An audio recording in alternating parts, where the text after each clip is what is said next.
Hello, my internet fans. We are back. We are live. We are ready to go. This is officially the watch along for the Stanley Cup Finals, Game 7 between the Florida Panthers and the Edmonton Oilers.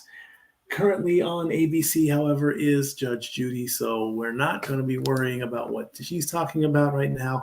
Their official feed starts at 8 o'clock on the Eastern time, so this is like the pre-show to the pre-show, I guess, if that's what you want to call it.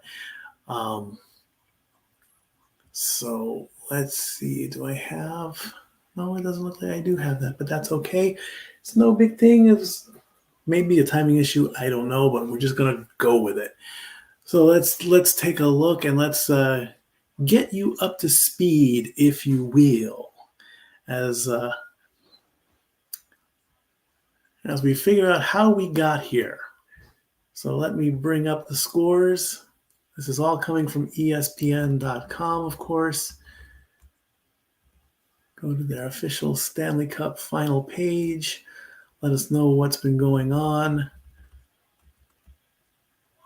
Let me scroll down a bit here. Actually, let me scroll up a bit here. Of course, Florida won 3-0. They blanked the Oilers out in that game to establish their dominance. Then in Game 2, they won again 4-1.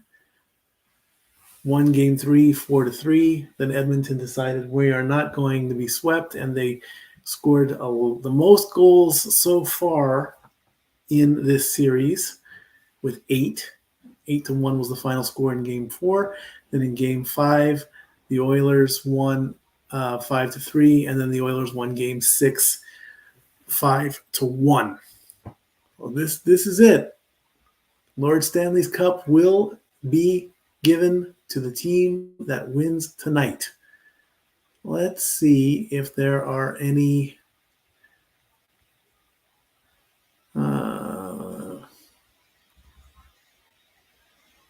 there was a news story that I missed on Sports Bar that is hockey related. I did want to bring this up, and I did see this news. This is coming from Greg Wisniewski of ESPN, and there was a statement made by the Arizona Coyotes. The Arizona State Land Department has canceled a land auction scheduled for Thursday, that being this Thursday or last Thursday, that the Arizona Coyotes owner was counting on to reactivate his dormant NHL franchise. In April, the NHL Board of Governors approved the establishment of a franchise in Utah, with Coyotes owner Alex Marullo transferring his team's hockey's assets from the roster and draft picks to the hockey operations department to Smith Entertainment Group while retaining the team's intellectual property. As part of the sale, the NHL approved a plan that rendered the Arizona Coyotes franchise inactive, with a right to reactivate if Marullo fully constructed a new state-of-the-art facility appropriate for an NHL team within 5 years. The Coyotes had targeted a 95-acre parcel of land in North Phoenix as a potential new home for an arena. Earlier this year, the ASLD, Arizona State Land Department, Board of Appeals unanimously approved a $68.5 million appraisal of the land and set the auction date. The Coyotes released images of what they intended to build on that land should they win the bid, including an arena, a practice facility, a theater, and housing units. The Coyotes planned on starting construction in the second quarter of 2025 with an eye toward being ready for an NHL team in 2027. Sources told ESPN that the auction issue is related to the kind of hockey arena that Marullo could build on the land. The Coyotes said the land was already zoned for an indoor hockey arena, which was a relic from a previous attempt to build a youth hockey facility in the area, but that apparently does not cover the construction of a 17,000-seat NHL arena, the capacity of which could grow to 18,500 for other events. The Coyotes released a statement Friday that slammed the cancellation and declared that they are exploring all of our legal options given this short-sighted decision by the ASLD. So that is what's happening in hockey world. Let's go to NHL.com and let's see if there are any more news stories.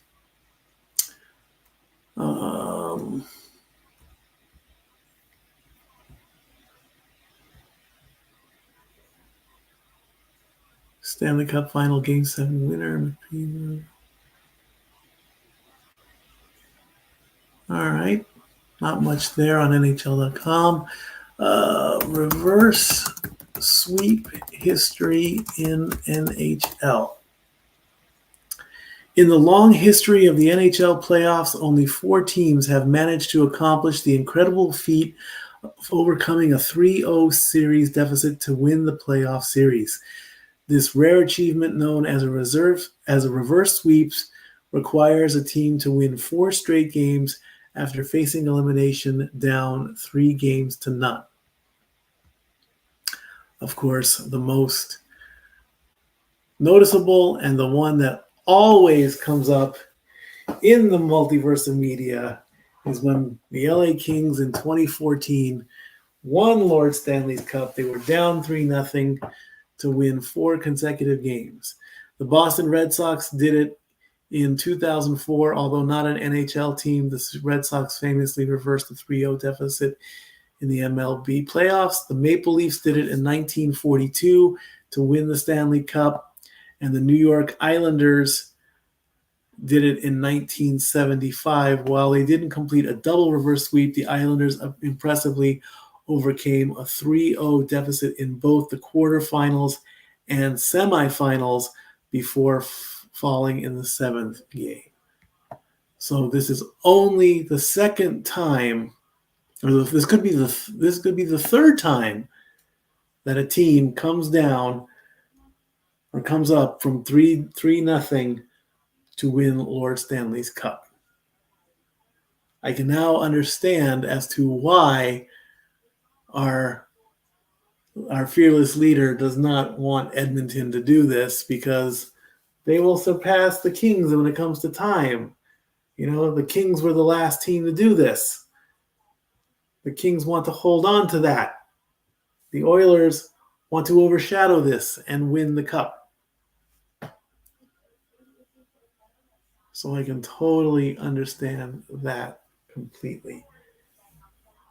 If you are not familiar with how a watch-along works, when the feed officially starts on ABC ESPN, the headset comes on and I will be relaying but not speaking verbatim as to what I'm seeing on the television and what I am seeing during gameplay.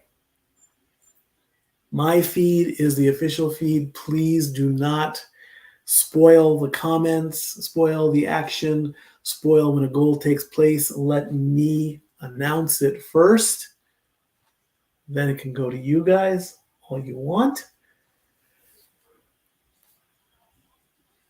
And usually in between TV timeouts, you will see what is coming up on. Whoops, we don't want that. We want to see me. Where did I go? I disappeared. There I am. Whenever there is a TV timeout, this is what you'll see.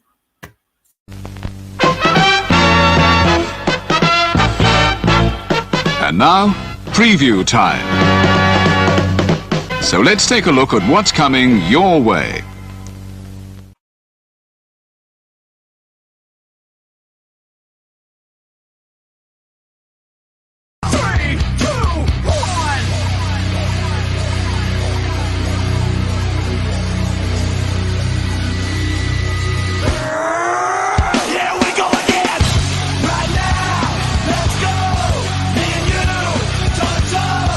We can rock, we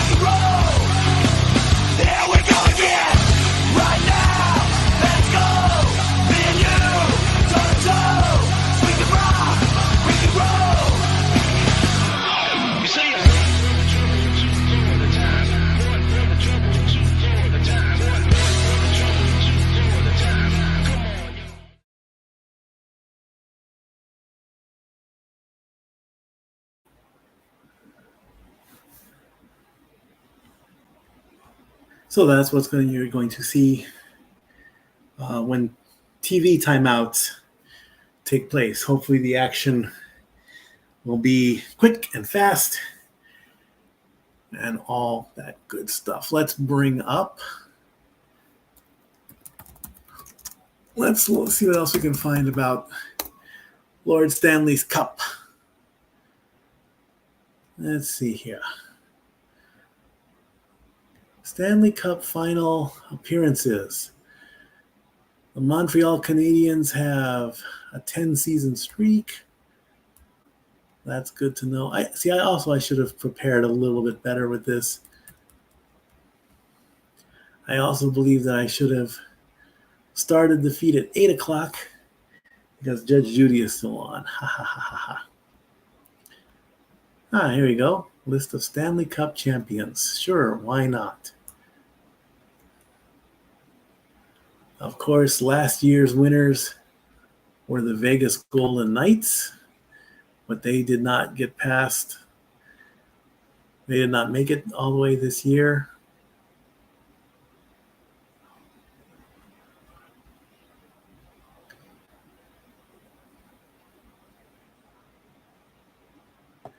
And then there was the Avalanche in 2022. The Lightning went back-to-back in 2020 and 2021. The Blues in 2019, and so on and so forth. You can find all that on Wikipedia.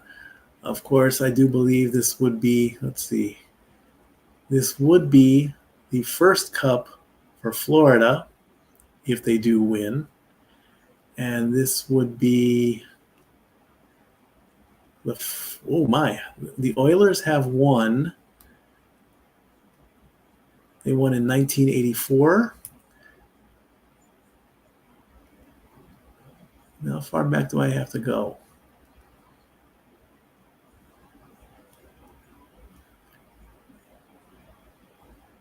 Let's see how far back I go. 1927. Okay. So the Edmonton Oilers first won Lord Stanley's Cup in... Where is it? I just saw it. In 1984. Then they won back-to-back in 1985. Then they won in 1987. They won in 88. And they won in 1990. So they are the 5-time Stanley Cup champions. They are looking for number 6. You could put that in the Infinity Stone there if you really wanted. 35 of you watching. I greatly appreciate that. Again, let's see. Do I have the official feed? Do I have the official ticker? Yes. I'll just put that on there. That way I don't have to repeat myself.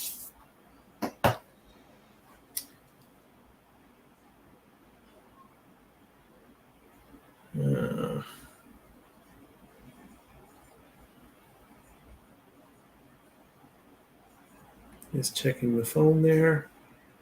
My phone did go off. That's okay. I'll get back with them tomorrow. Okay, good. Remember, again, if you want to stop me in my tracks when play has stopped, super chat, super chat, super chat. It's as simple as that. The graphic that I put up for when the basketball was on, excuse me, I'm sorry. I don't know if I want it. I think I can quickly put that up. Let's bring that up. It won't be as important.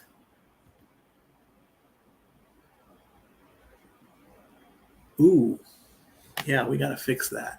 So we're going to go watch along of Stanley Cup Finals Game 7. And we need to take that out, and we need to take that out, and we need to put a 0 here, And we need to put a 0 here. And we need to call that first period. We'll scoot that right about there.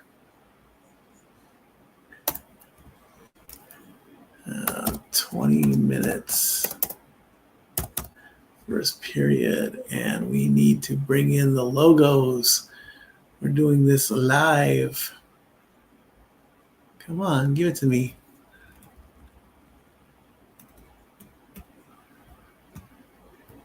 Copy that.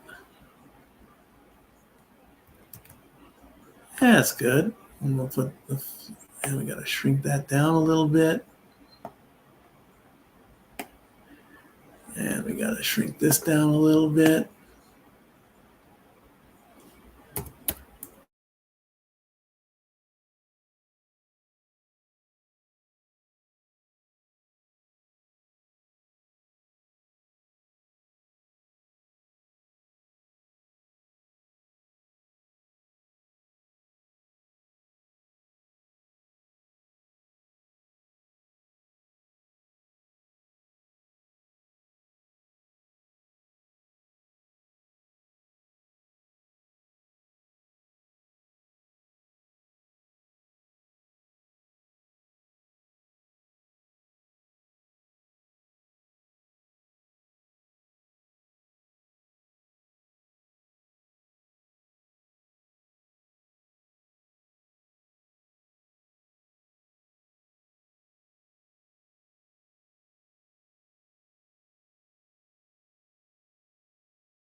Apparently, the Wyatt 6 are still messing with my internet. I made sure to restart before I went live. And I don't appreciate that. That better not happen during the show.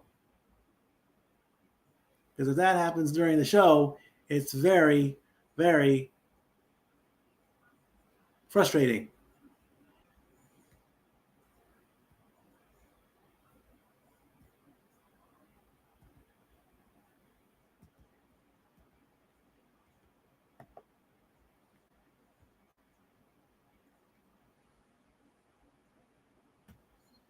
That's what I wanted to show. That's what it's going to look like during TV timeouts only. And mostly the end of the first period, highlights and things like that. And while I have it up, let me bring up ESPN for the game cast, just in case I missed some of the stats. Let's see what else we have here. The game, according to ESPN Bet, your money line is at minus 110 for both teams. Over under 5.5 goals. If you bet Edmonton at over 5.5, you could win 100 plus 125. Florida is minus 155. The spread is Edmonton has it's Edmonton at plus 1.5, meaning if you bet on Edmonton with the spread, you're giving Edmonton essentially a 2-goal handicap. And if they win by 2 goals or more, you win. If you bet Florida, you're at a 2-goal underdog, meaning that Florida is down by 2, and they would need to win by 2 for you to win as well. Of course, the scoring leaders so far for Edmonton is Connor McDavid and Sam Reinhart. Zach Hyman has the most goals at 54, Sam Reinhart at 57. Connor McDavid has 100 assists, Matthew Tkachuk has 62. Evander Kane is day-to-day. He hasn't been playing for a while. He could come back and play in this game. Alexander Barkov is day-to-day as well, too. Aaron Ekblad is day-to-day. And Oliver Ekman-Larsson is day-to-day as well.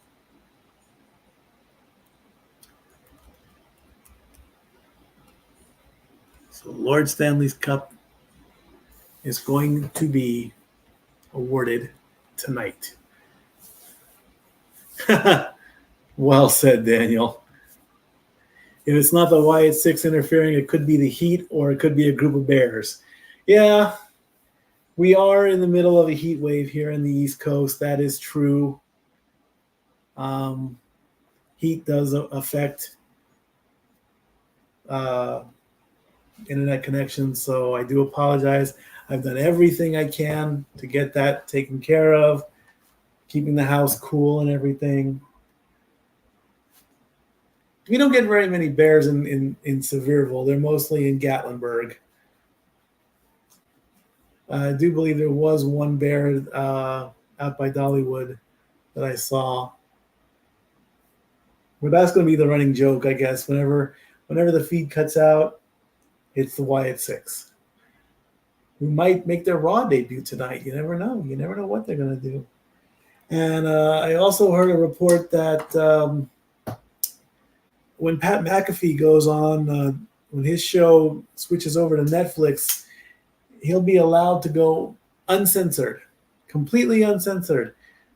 Now, he sometimes does censor himself. He does put a disclaimer out there prior to his show, which and sometimes he slips up and sometimes he swears. But if he's on Netflix, he can say whatever he wants. And he'll probably just put the disclaimer out there to cover himself, you know. So we'll see where that goes. We'll see where that goes, indeed. We're almost at the top of the hour. Judge Judy is ending her court case. She likes to wait till the last minute. And ESPN has said that the game will start at 8 o'clock. Hopefully that doesn't mean it doesn't start until 8:30. So that way we can officially get this watch along going.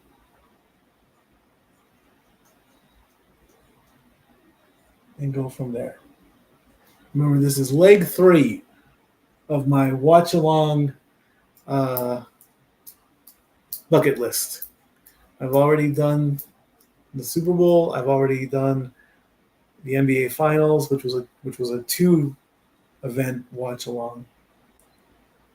We're doing this tonight, and then whenever the World Series comes about in September, October, or October, November, same scenario. Starting with Game 4 and potentially going to a Game 7 if need be. And the thing with baseball, baseball is just going to be like one play after another. So that will definitely need my focus. As the bailiff gives the court, he takes out his glasses. Come on, Your Honor. We want to talk hockey. Oh, there she goes. She's ending her case.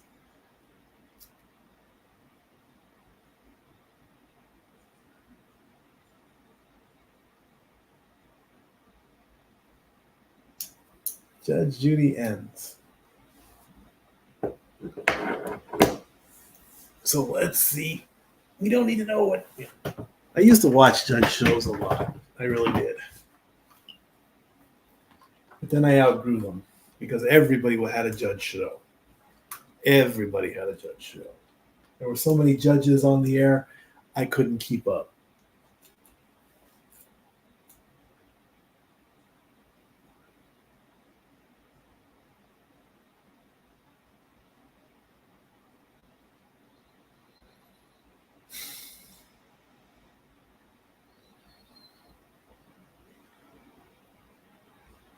So dramatic. Alrighty. This is me watching.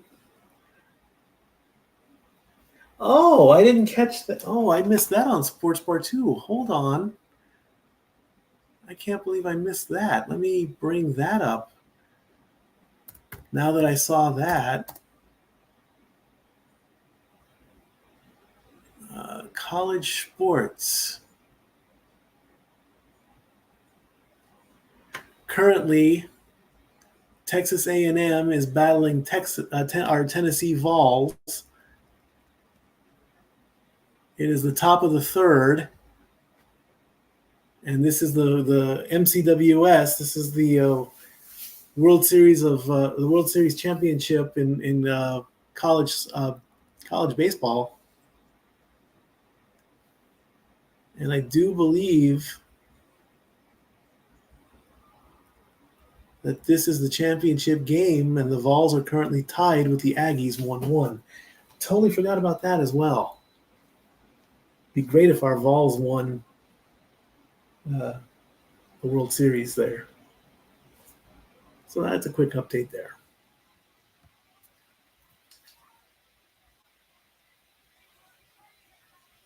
All right, it is the top of the hour.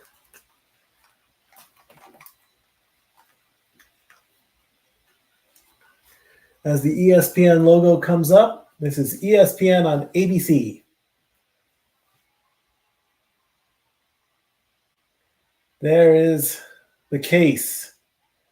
They are hyping the Stanley Cup. There it is.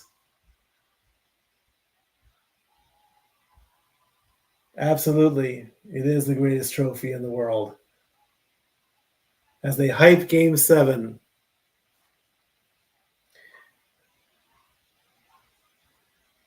And there's the legendary Phil with his white glove.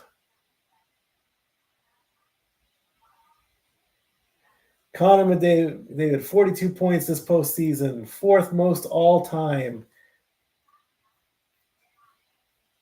Sergei Bobrovsky putting on his pads, 3+ goals in 4 straight games. There are the fans, a mix of Florida fans, a mix of Edmonton fans, as they are in Emirates Bank Arena in Sunrise, Florida.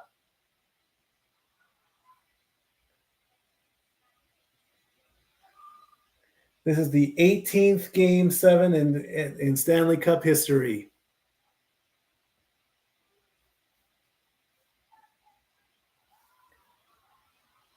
And there's Lord Stanley's Cup next to them. Puck drop looks to be in 15 minutes.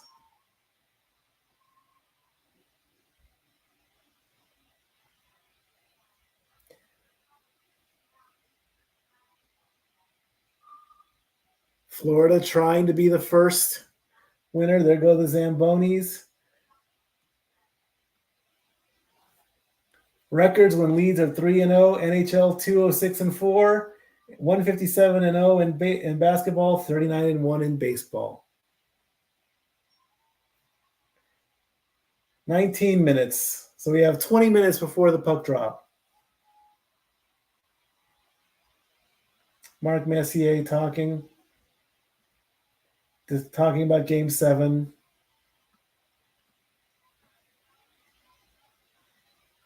He's saying throw away all the stats? I don't think so.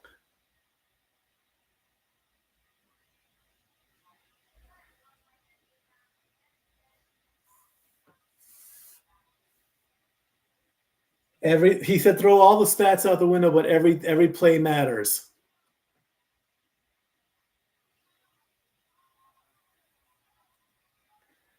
PK Subban doing his best Mark Henry impression with that suit. I think that's just my opinion.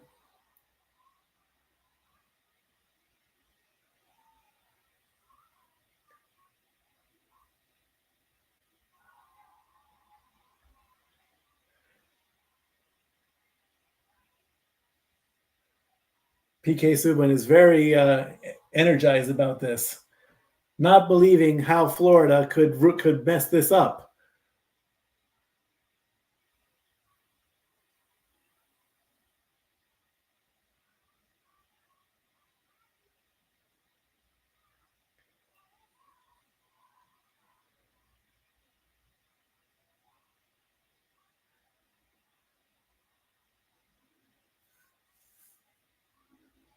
Of course, it's just one game.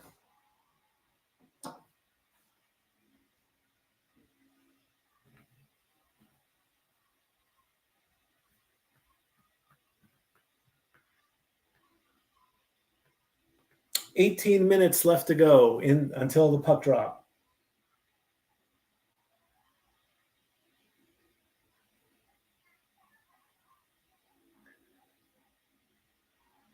There are the fans in Edmonton. They want the cup.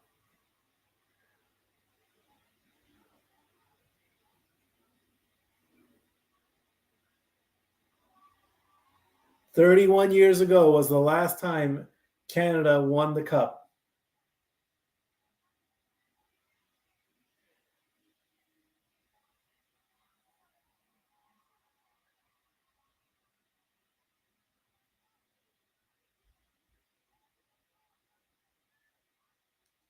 As the fans go crazy.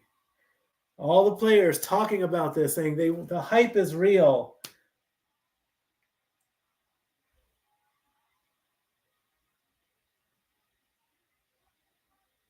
Everyone, so much work. So they're all saying the same thing, which is true. They've put in the work. They want this done.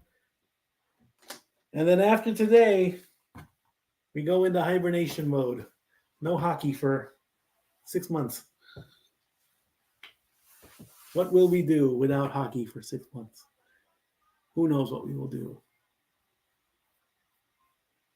Remember, friends, if you want me to acknowledge you, super chat, super chat, super chat. It's as simple as that.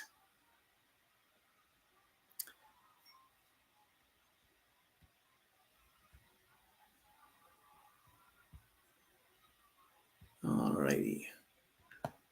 We're on a TV timeout in the pregame show. Be right back.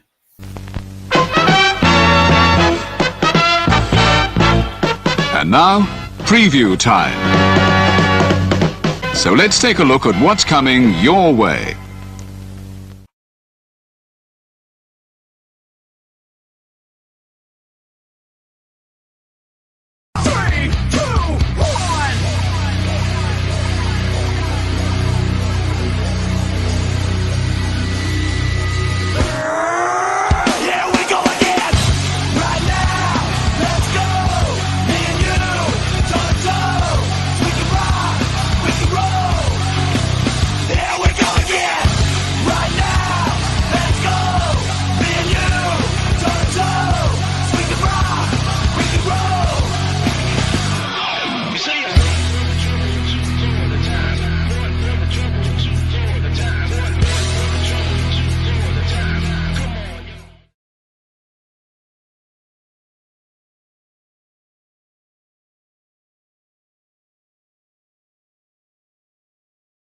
"50 of you watching. I'm greatly humbled and thankful that you all are here and watching along as I watch along with Game 7 of the Stanley Cup Finals. Again, Edmonton is a 5-time Stanley Cup champion. Florida looking for their first championship. And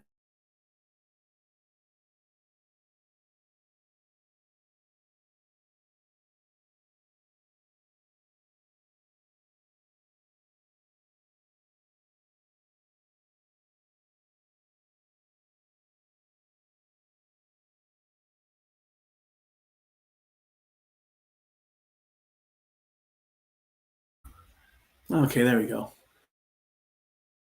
But boy, something is really messing. Well, I'm not going to do that because I do not want to mess up the feed. And there are the Oilers.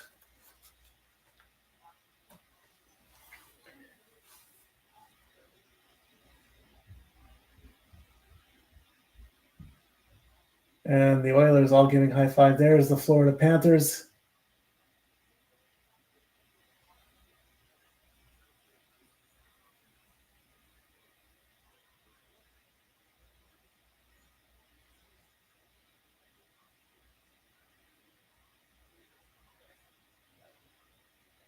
Wave your towels.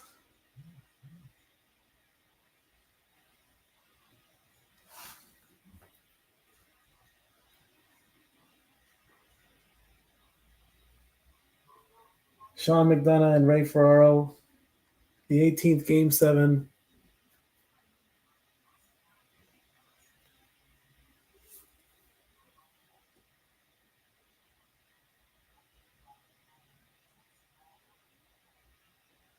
Absolutely one of the most meaningful games. Absolutely.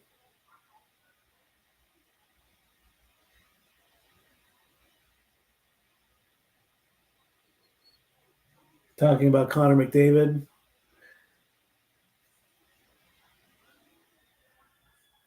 "34 assists this postseason, which is an NHL record for number 97.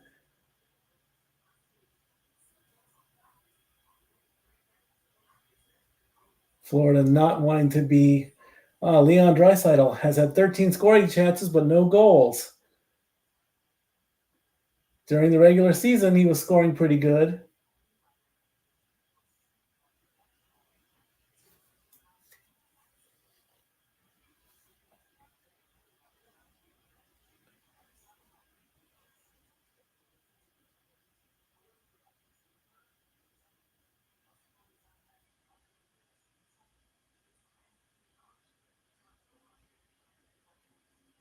What will it take for Florida to win? Scoring a goal at the right time. That's my opinion, not theirs.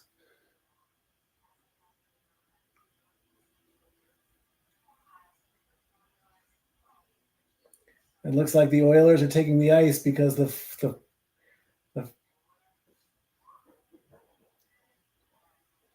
Chuck, Reinhardt, and Verhaeghe.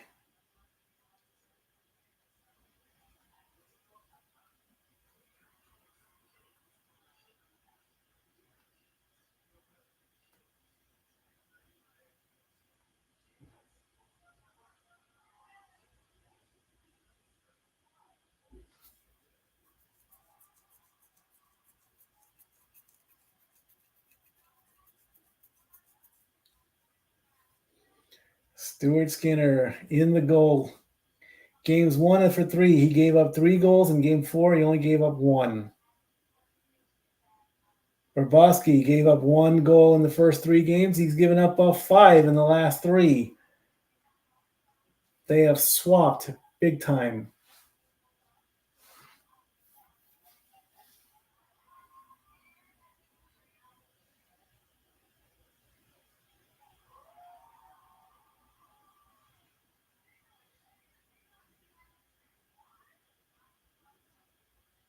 Game 7. As the pregame show being sponsored by Verizon goes to a break. When we come back, opening ceremonies, national anthems, starting lineups,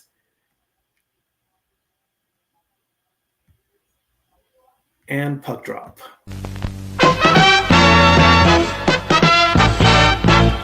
And now, preview time. So let's take a look at what's coming your way.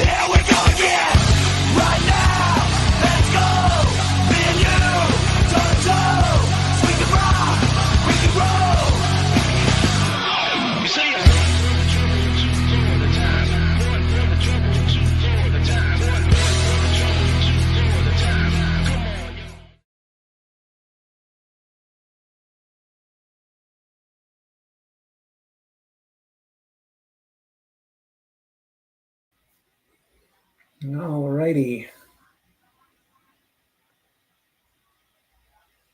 That is the problem with watching on television. You get commercials.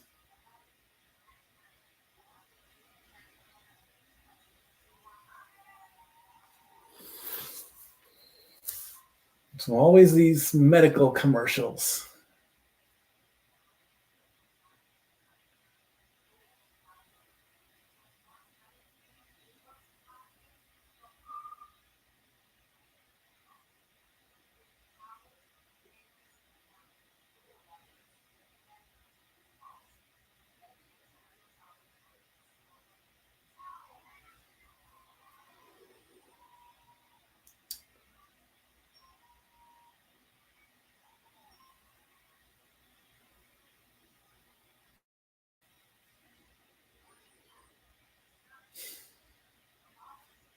Hopefully after this last commercial break,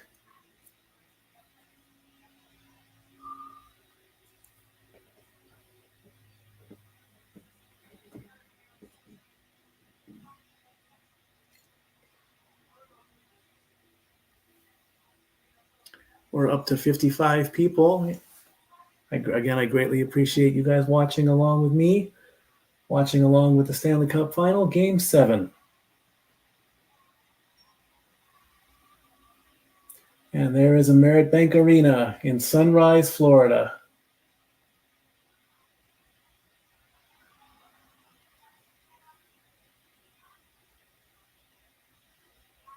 What are we talking about?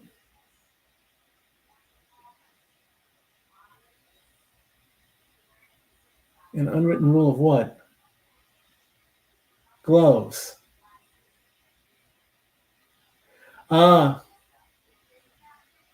the sacred tradition talking about Phil Pritchard, the keeper of the cup, with the white gloves.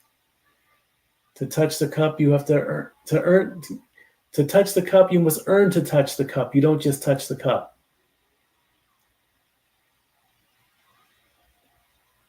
The ultimate sign of respect from the white gloves that he wears. Okay, yes.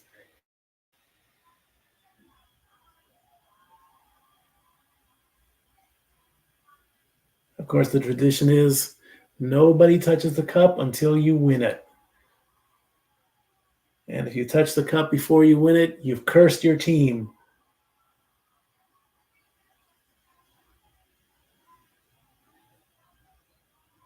I do follow Phil on Twitter or on X. He will be shown preparing the cup, giving it a good polish at some point.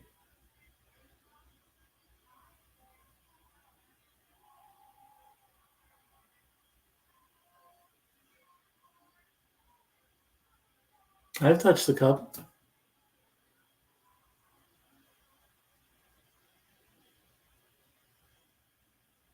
It's been a while since I've been near the cup, but I had no intention of winning the cup, so there you go.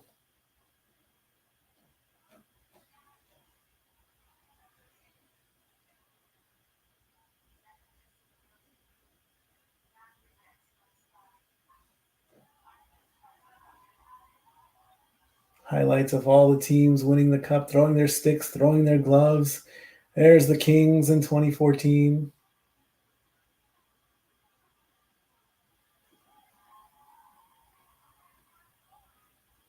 What I worry about when they hand the cup to each other is if someone's going to drop it. That scares the living hell out of me.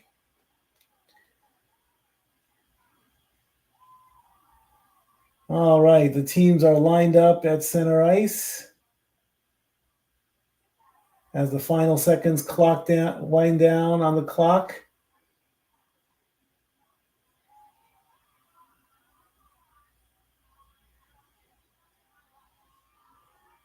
As we honor two great nations.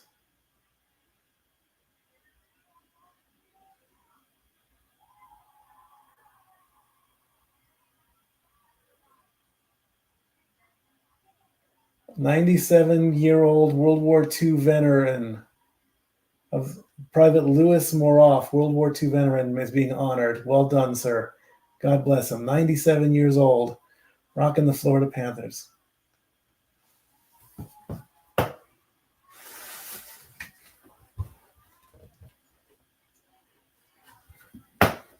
All right, so excuse me while we stand to honor Canada and the United States.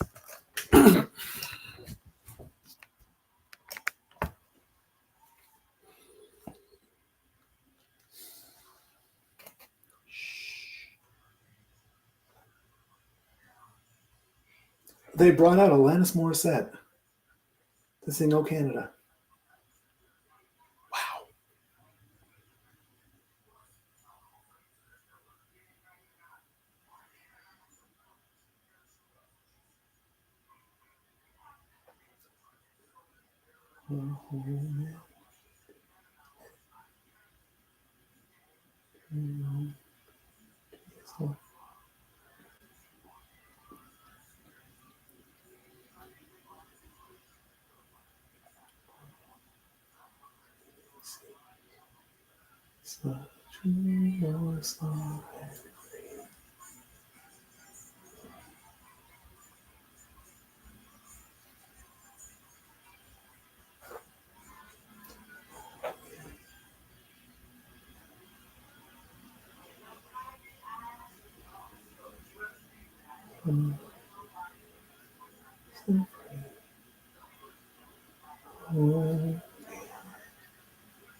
So take your hat off, dude.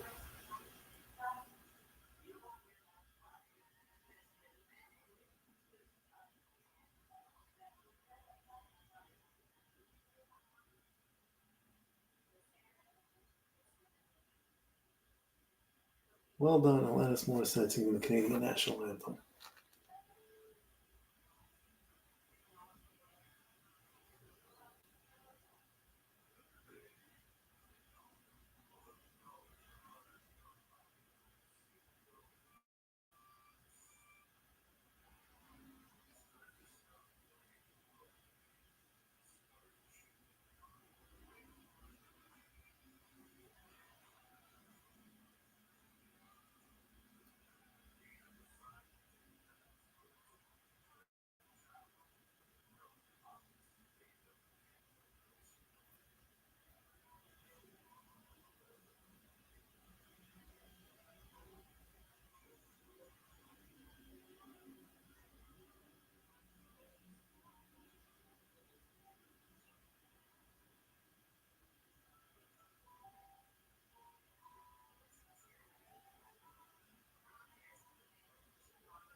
Very good performances by Alanis Morissette, singing the Canadian and American national anthem.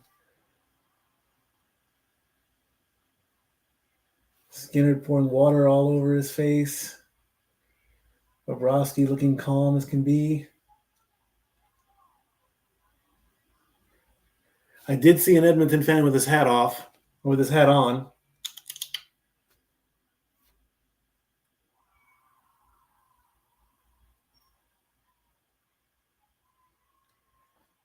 Roberto Luongo in the 2022 Hall of Fame getting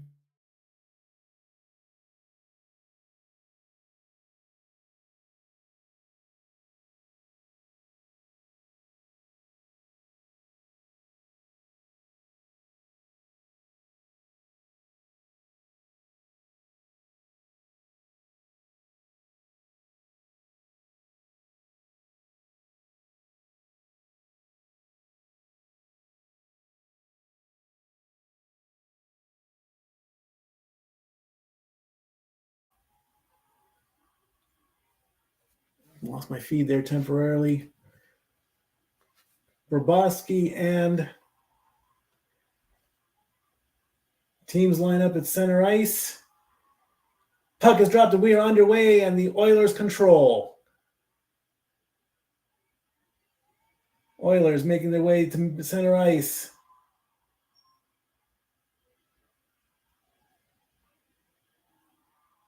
Down in the corner. So it's in there, but nothing happened.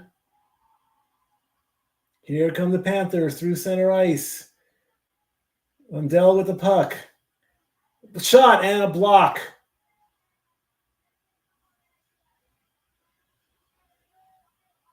Here come the Panthers across the blue line. Puck over to center ice. Oilers control in the zone. Bobrovsky back to get it. Here come the Oilers. And no icing there. Almost a big hit in the corner. Puck coming around to the back. Edmonton controls, trying to get it through the center ice. Darnell Nurse brings it into the corner, dumps it in. Florida gets the puck back. Florida coming back up through center. Cece gets a nice hit in there. Fogle with the puck, trying to get back from behind his own goal. Puck in center ice, back in Florida's zone. A lot of feeling out. Edmonton gets control, back in center ice. Edmonton trying to get back. Florida says no. 18:08 to go in the first period. Womberg with a nice hit there. Only one shot so far by Florida.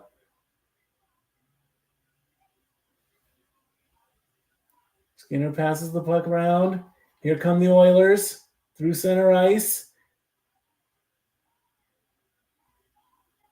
And Bobrovsky covers up. And we're getting a penalty. At 17:39, 2:21 in. Montour gets hit with a high stick. They're looking for a cut. Warren Fogle called 2 minutes for high sticking. Florida on the power play. One shot each. The crowd going wild. Oh, yeah, that was high. Right across the bridge of the nose. Florida on the power play. At 2:21. Tarasenko, Barkov, Reinhart, Tkachuk, and Ekman-Larsson on the ice.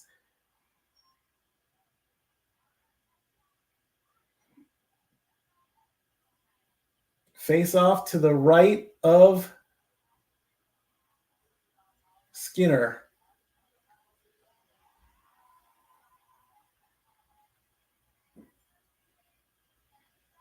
Waiting to drop the puck. Florida gets it. Tkachuk with the puck. Puck comes around to Ekman-Larsson. Over to Reinhart. Reinhart shoots in. Out of play. 1:48 left to go in the power play. 17:27 left to go in the first period. Florida on the power play. Head coach Paul Maurice has a 4-0 career record in Game 7. He is undefeated. To the left of Skinner. Puck drops. And Oilers clear. And attempt to go shorthanded. Tarasenko with the puck. Passes to Reinhart. Crosses the blue line. Passes over, but unfortunately no one's there. Edmonton gets the puck, and will they clear? Yes, they clear. Edmonton does have 2 shorthanded goals in 2 games this series, actually. Here come the Panthers with 1:15 left to go. It's Barkov to Tarasenko. Barkov, but the Oilers almost intercepted. Tarasenko with the puck. Over to Barkov. Over to Ekman Larsson. Back to Barkov. Shoots it in. Tarasenko was nowhere near to be seen.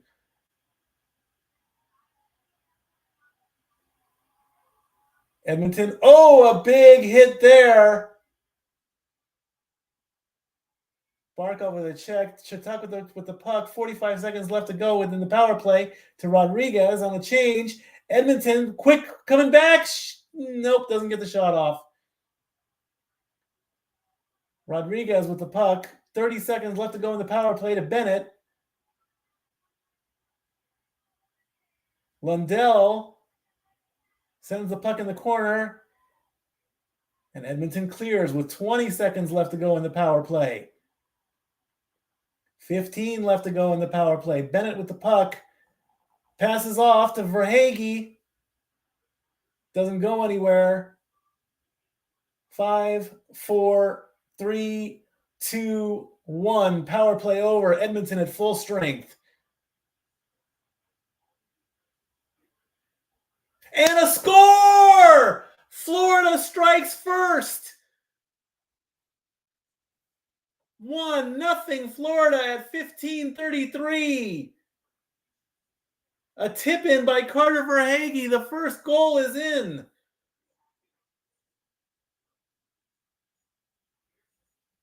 Let's take a look at the replay and let's see what happens. Verhaeghe is behind the net. Shoots it in.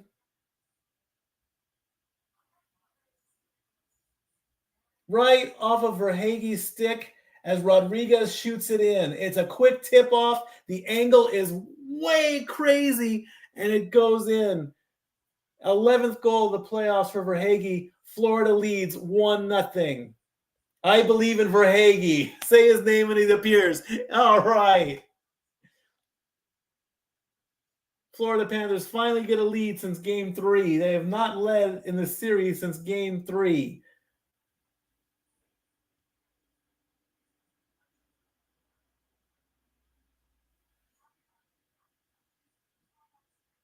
Oilers trying to come up through center ice.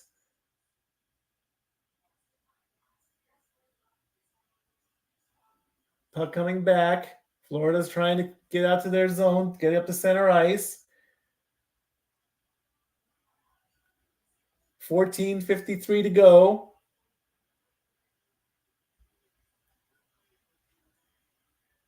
McDavid tried for a shot, but it got blocked. And here come the Oilers with the puck. Trying to send it in. Florida intercepts. As the announcement coming through.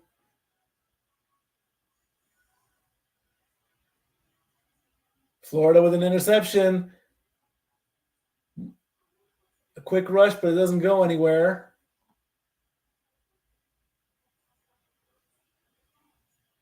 Florida trying to get another goal early. Edmonton trying to get up to into their own zone.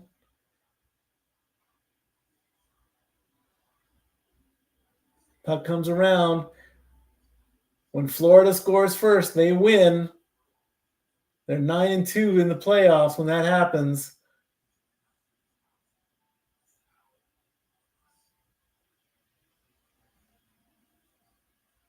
Florida in center ice. 13:33 left to go.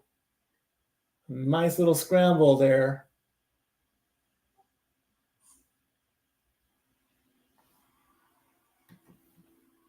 Here come the Oilers coming up.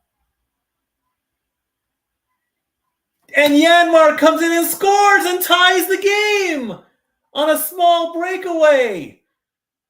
And we are all square at 13-16. As Janmark answers with a goal of his own.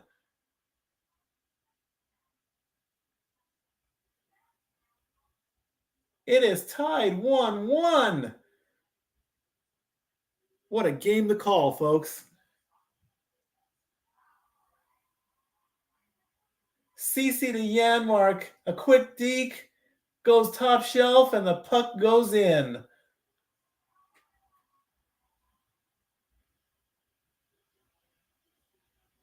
Tied at 1.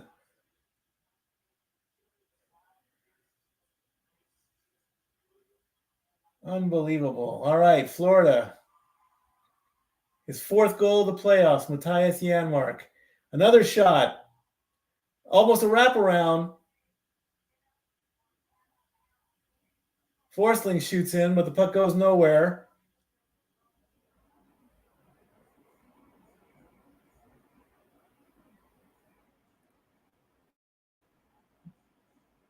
Oh, what a shot that was. It sounded good, but the puck went nowhere.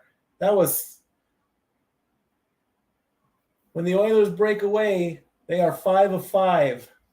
5 breakaways, 5 goals for the Oilers. Puck in the corner.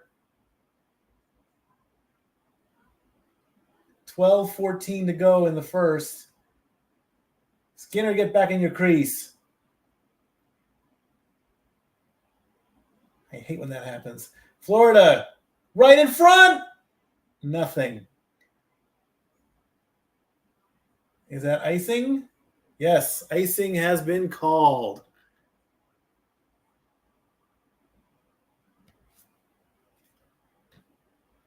A quick TV timeout, not a full timeout.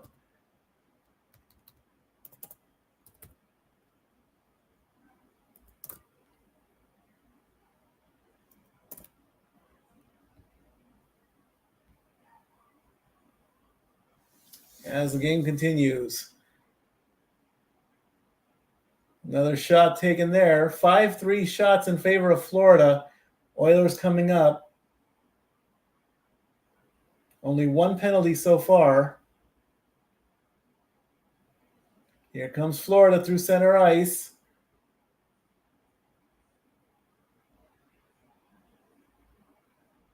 Florida over in the corner.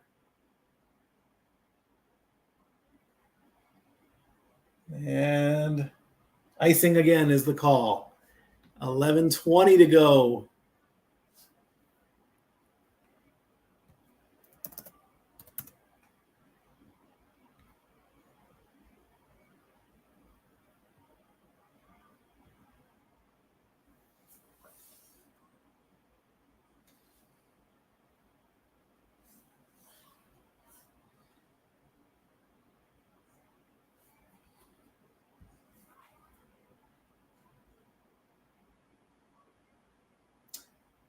Here comes Florida again. Florida in their zone. Edmonton trying to come out.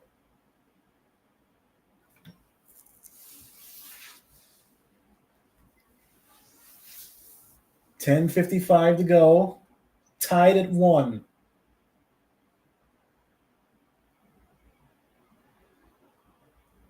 Out by the blue line, another shot. It goes wide. 6-3 in favor of Florida when it comes to shots. Edmonton trying to get out to their own zone. Edmonton just does not think he just can't get out.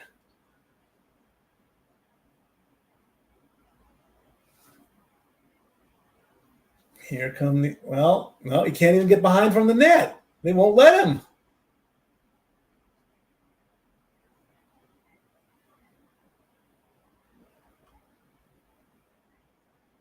For a Hagee, centering pass, but right in front of the net goes nowhere. Oilers trying everything to get. Oilers finally in the Florida zone. To the line. Ekholm with a shot. Goes nowhere. Bouchard's shot goes way wide right. Bouchard shoots. Knocked down. 9:30 to go in the first period.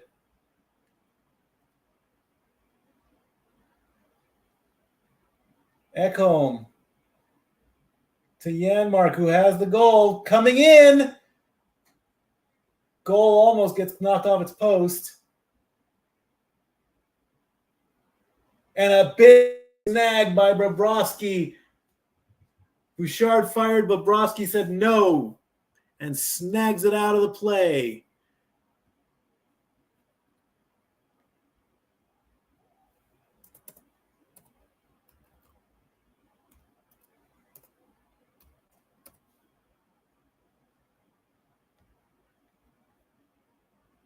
As we finally get a TV timeout at 9:09. We are tied at 1. If this is how the game is going to be, it's going to be a barn burner, folks.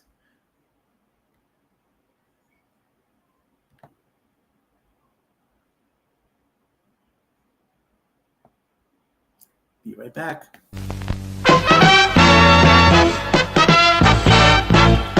And now, preview time. So let's take a look at what's coming your way.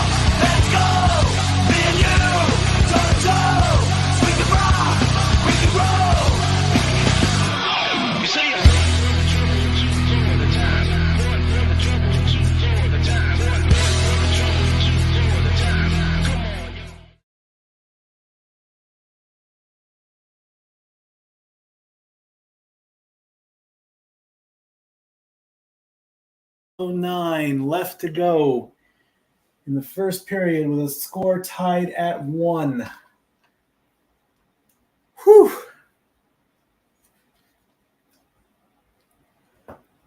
Kyle Okposo, 1,051 career regular season games, never has won the Stanley Cup. To the left of Bobrovsky.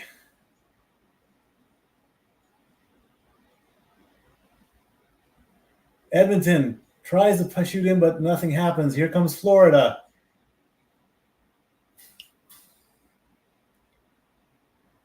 Fakes a shot. Nothing happens there. Another shot misses the net.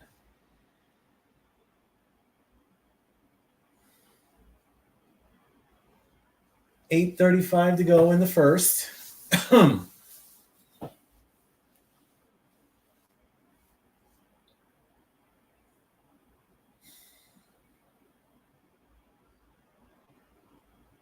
Edmonton slowing things down a little bit.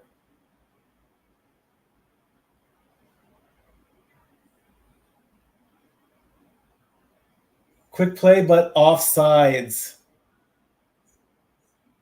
Edmonton offsides.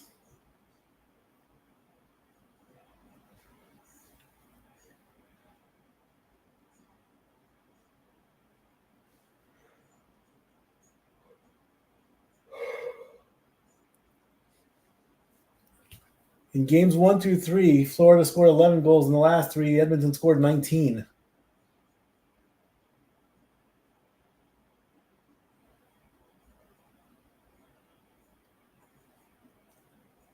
Edmonton behind the net, trying to get through the mid-center ice, and they do. Draisaitl passes back. Puck by the net. Wrap around. Nope.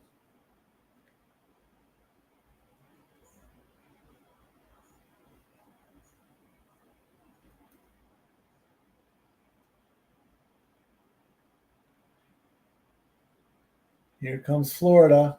7:30 to go in the first.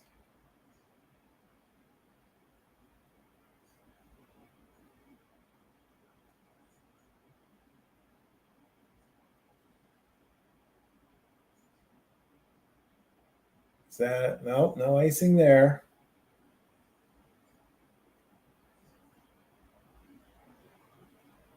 Pitching into the corner. Panthers and Oilers all over the place, trying to break free.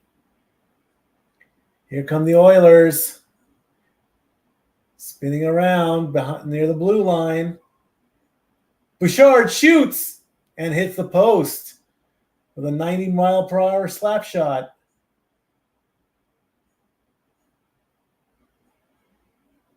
McDavid loses a stick. Oh, it was Forged. No, it was McDavid. I saw McDavid lose his stick. Puck is fighting over the puck in the corner.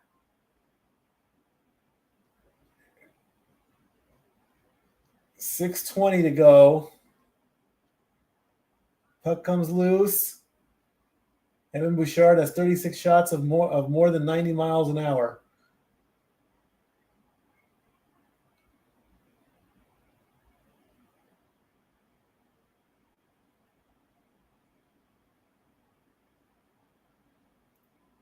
.558 to go in the first. Puck goes over the line and out of play. .550 to go.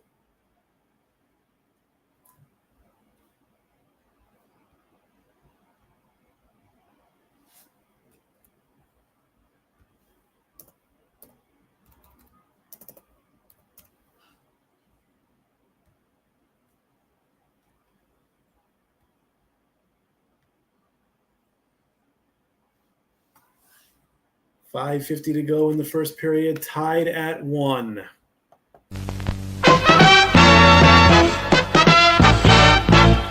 And now, preview time. So let's take a look at what's coming your way.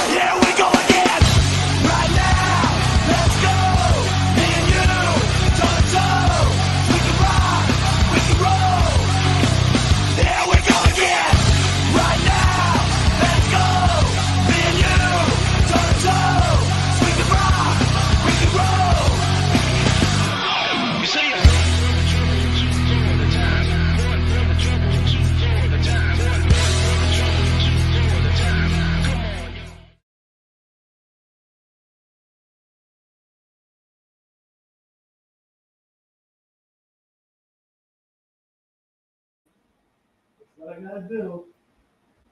Okay.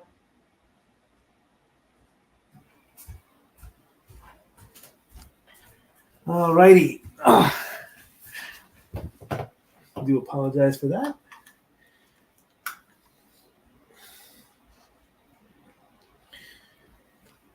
Whew.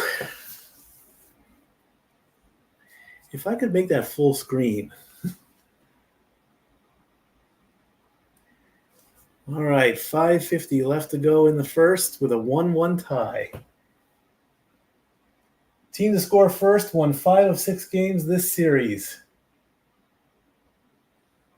Well, Florida won first, or scored first, so if things stay the same, that means Florida should win, right? We don't know.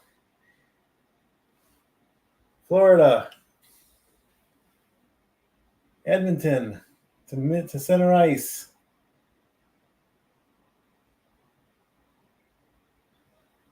Enrique put it on net, but the puck comes loose and starts going up the center ice. Edmonton recovers.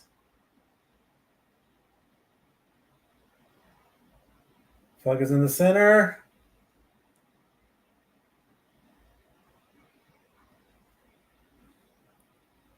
And Sprabowski covers up. 5:02 left to go. NHL.com/pride. Always celebrate pride. Pride is very important. 57 of you watching throughout all the channels in the Multiverse of Media. I thank you so much for that.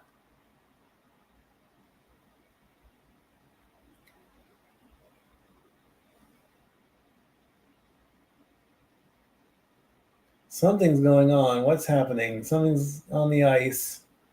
Looked like a coin or something. Puck is dropped. Here we go. To the no. What's happening here, ref? Come on. 5:01 to go.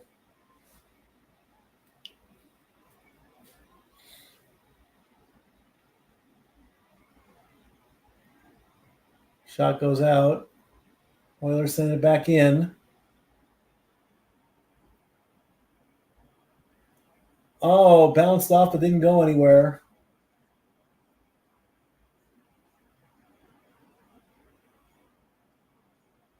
Florida coming in, shoots. Doesn't go anywhere. Went into the corner.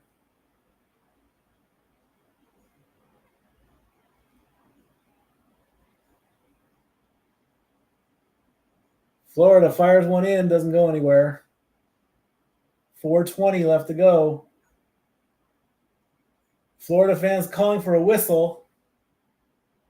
And a hand pass is called. 4:16 left to go. And do we get a full time? Yep, we're getting a full. Is this full? Yep, this is a full.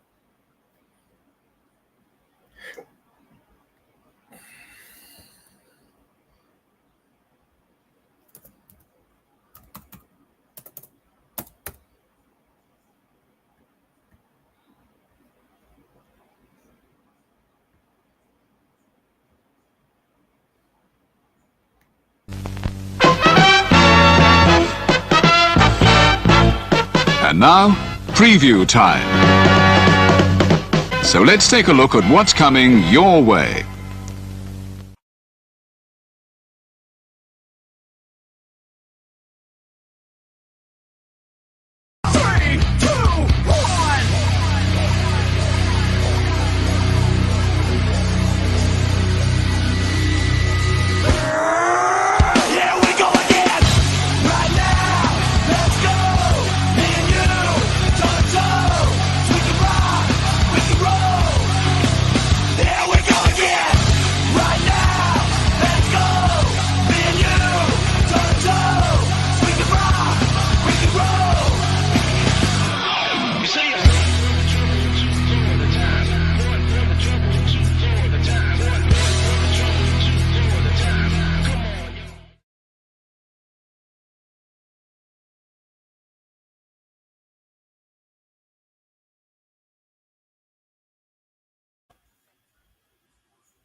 You have a kid flexing there while Emily Kaplan is interviewing the Edmonton coach.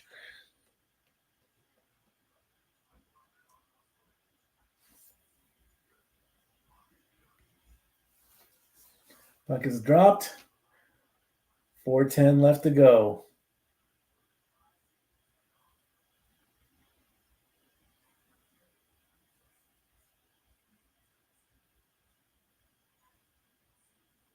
Here comes Florida with less than 4 minutes to go. And is this icing? Yes, icing called. 3:48 left to go. Oilers, after going winless in 3 straight games this season under Chris Knobloch, from November 24th to December 12th, they went on an 8-0 run. December 21st to January 27th, they won 16 in a row, and in February 26th to March 5th, they won 5 in a row. Puck is dropped. Florida coming up the ice. Edmonton intercepts. Edmonton tries to send it back in. Here comes Florida. Lomberg takes a shot. It's blocked.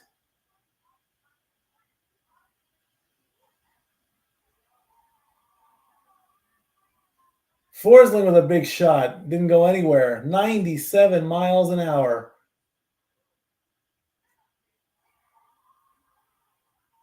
Edmonton getting stopped.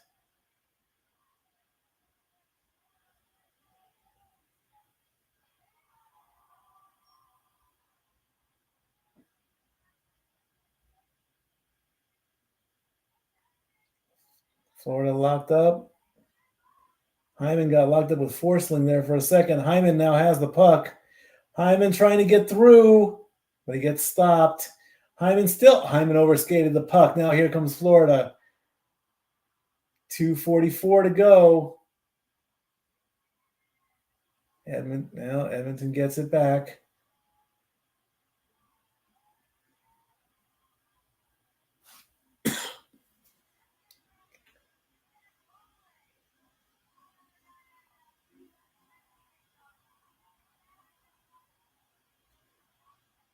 Florida going back and forth. No action to shoot. Kulikov had that one. Almost had a wide open net.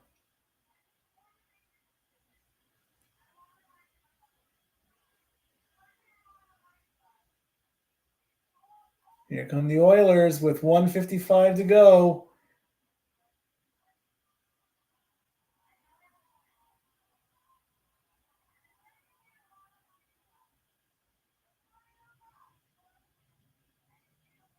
Here come Florida tried to get down. Edmonton stopped that. 1:35 to go. Back and forth, these teams going. Nobody giving an inch, really. 1:22 to go. Montour one-on-one. And the puck goes over the ice. 1:18 left to go in the first period.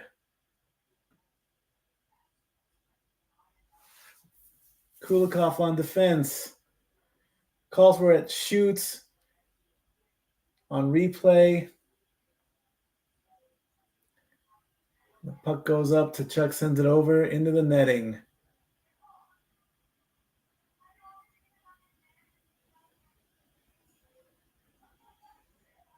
6-6 is the score of shots.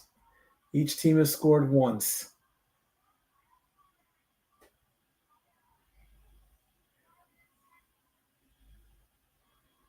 The puck is just bouncing every which way possible, but not going in. Another stop there. It was blocked by a player, not by the goalie. 1 minute to go in the first period. Florida can't even get the puck up. Nope. It was close.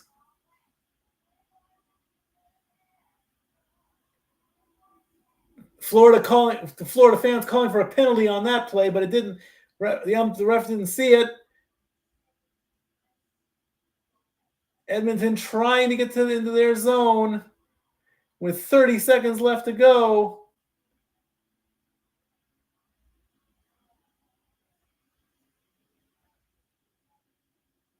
And Florida fans looking for another. The Florida fans just want a penalty. Connor McDavid has only had 2 shot attempts and doesn't take anything. 7, 6, 5, 4, 3, 2, 1. And that will end the period, and we are tied.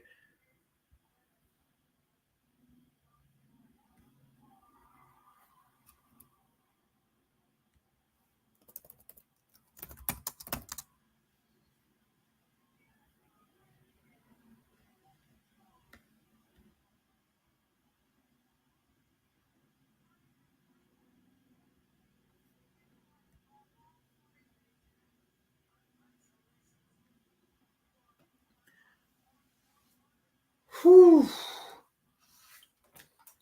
What a first period. On ABC, you'll be seeing the Lexus Intermission Report. Emmanuel says, so much going right now for me. Raw is on. Oilers Game 7 and Dodgers playing all in the same time.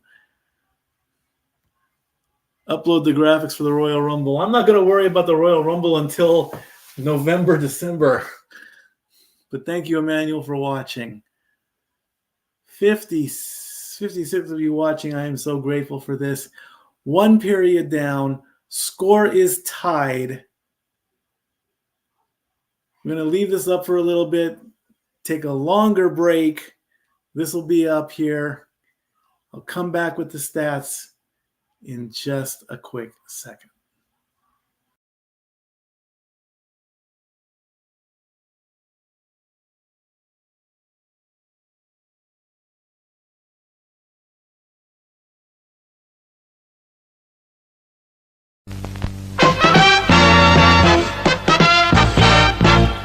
And now, preview time.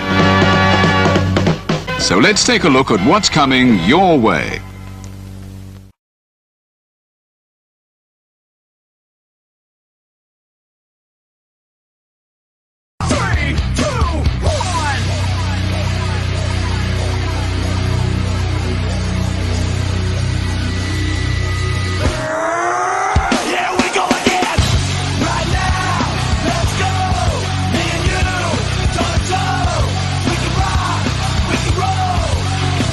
Here we go again!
All righty.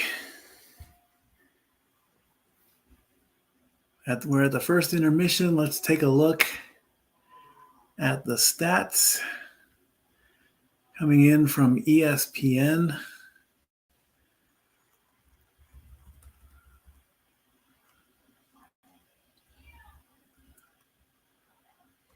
We want team stats. That's what we want.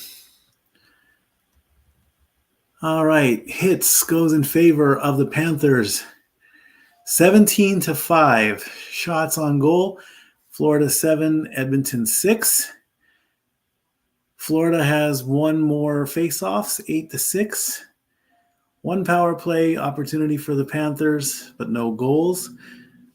The only penalty, of course, came from Edmonton.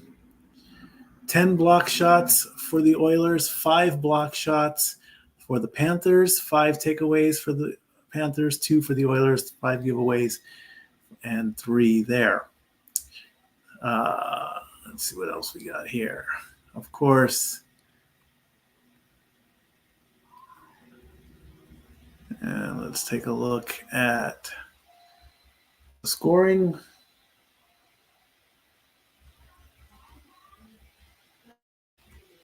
Carter Verhaeghe scored the opening goal at 4:27 with assists from Evan Rodriguez and Anton Lundell.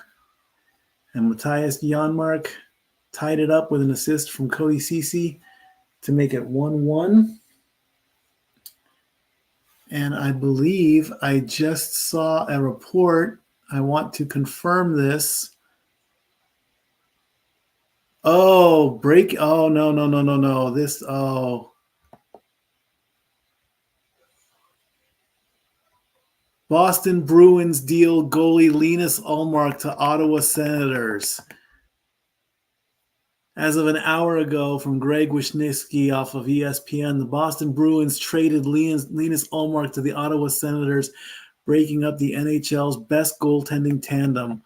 Ullmark, 30, was sent to the Senators on Monday for forward Mark Kastelic, goaltender Jonas Korpisalo, and a 2024 first-round draft pick. Ottawa will retain 25% of Korpisalo's salary. Ullmark has one more year left on this contract and a $5 million salary cap hit. He has a partial no-trade clause. The Bruins were blessed with a goaltending tandem of Ullmark and Swayman that was the foundation for the stellar team defense. The duo won the Jennings Trophy for the fewest goals allowed in 2022-2023 when Ullmark won the Vezina Trophy as the league's top goaltender. But in 2023-2024, Swayman earned slightly more games in the regular season and the majority of starts in Boston's postseason run that ended in the second round. Swayman is a restricted free agent and is expected to earn a long-term big money deal with the Bruins. Considering the team's other needs, trading Ullmark and his salary made sense from a financial standpoint. Yeah, it may be a financial standpoint, but in the eyes of the fans, I don't like it. Ullmark to the Senators. Breaking news as of an hour ago. Wow. Oh, wow. Wow.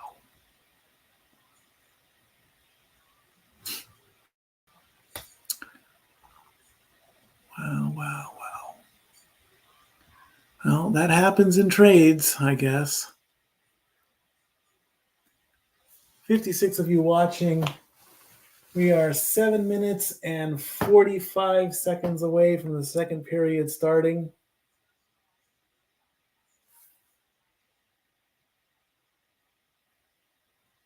As we get the Fidelity app?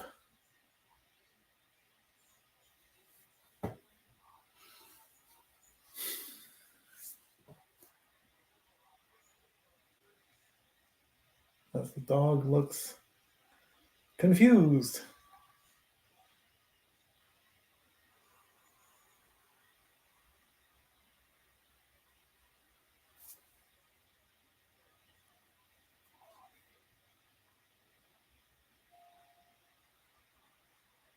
I don't know what this commercial is, but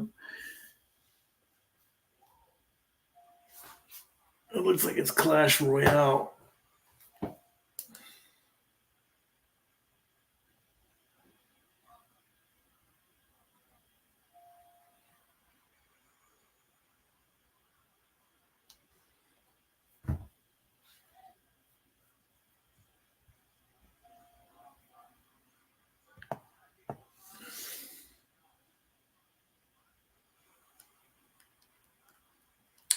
With 6:22 to go before the second period starts.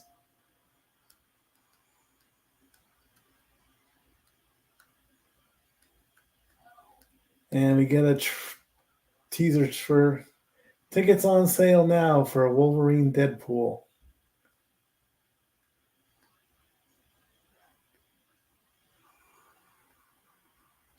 Tickets on sale July 9th. Celebrity Family Feud comes back.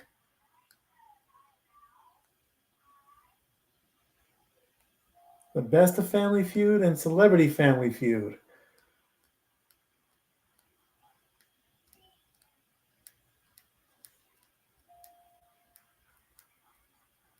Connor McDavid had 7 shifts. He was on the ice for 7 minutes and 38 seconds, 0 shots on goal, 2 shot attempts. That was only 1 of 4 in the faceoff circle. The last shot on goal was an empty net goal in Game 5. With 5 minutes left to go in the first intermission. Cavaliers are hiring Kenny Atkinson as their head coach. This is all top news off of the ticker. Raptors Scotty Barnes intend to sign max rookie extension.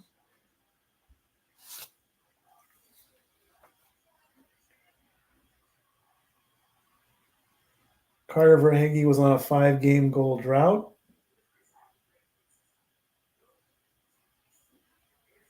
As the clock runs down,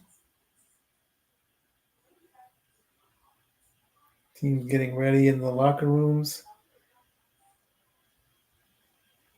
When we come back from this final TV timeout before the start of the second period. Or the second frame.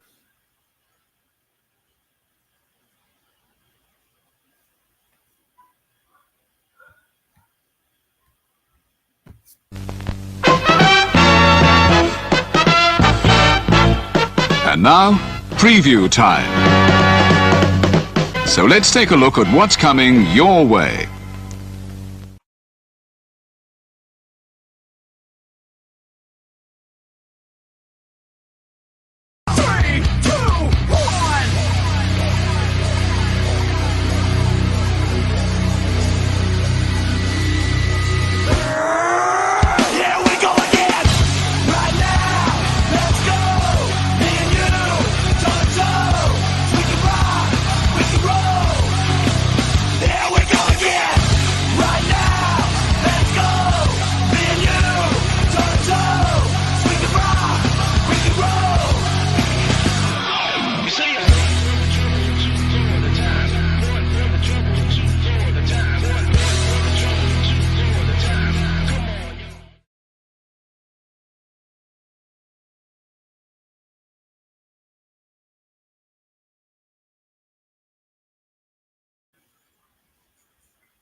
The Bachelorette makes its premiere on July 8th.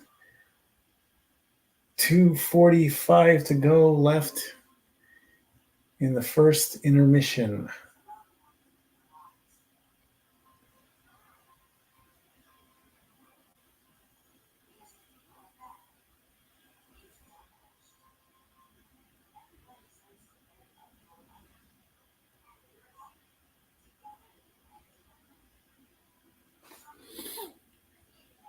It's as even can get. 3 games apiece. 1 goal apiece in Game 7. It can't get any closer. It's not a runaway. And we will see what happens when the puck drops in period number 2.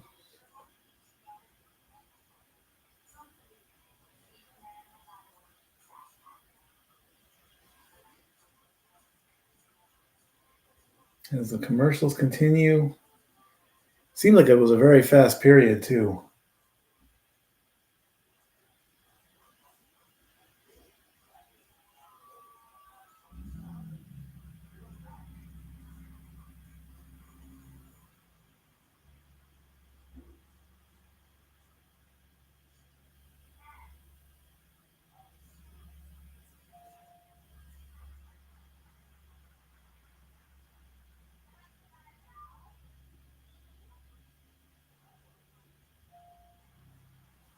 And as soon as we get this local commercial out for WATE Knoxville,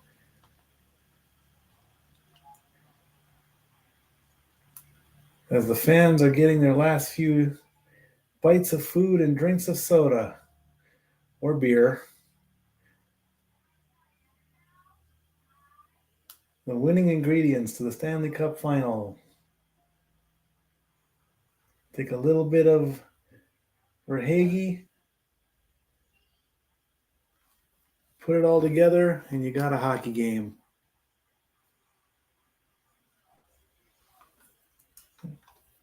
"27 shot attempts for the Panthers, 15 for the Oilers, both resulting in 1 goal." Now, these are attempts, not a shot on goal.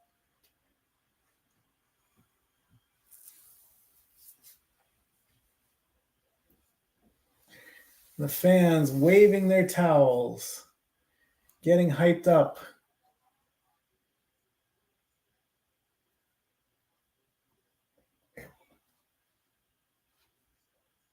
The ref has the puck, and the second period is underway, and Edmonton controls.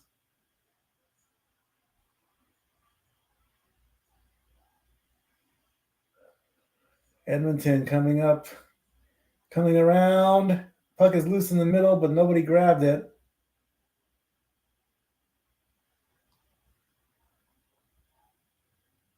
Centered one there. Florida didn't do anything with it. And Skinner covers up the puck. 19:33 to go. Montour to Tkachuk, and Skinner cradles the puck and says, "Not going to happen."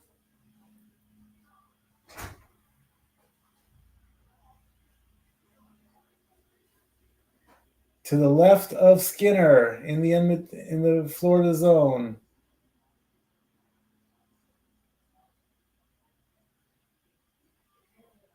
Tried to get it in, but nothing happens there.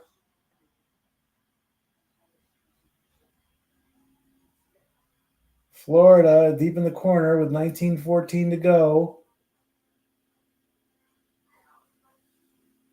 Florida coming in close, shoots and misses.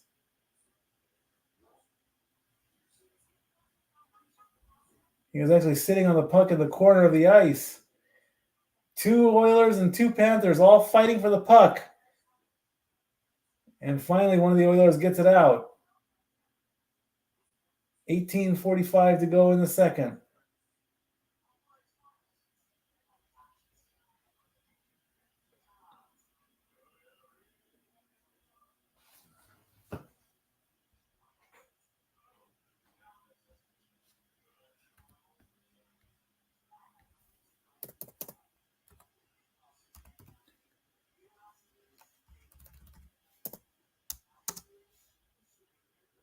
Let's update that just in case the next one comes up. There we go. 18:10 left to go. Not much happening. Oilers with the puck. Shoot! Bouchard sent one over the corner. Didn't go anywhere near the net. McDavid with an attempt, but didn't go anywhere. Ekholm to Bouchard. Nowhere.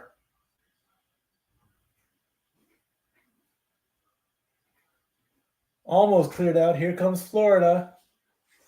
Puck goes over the wall. 17:38 to go.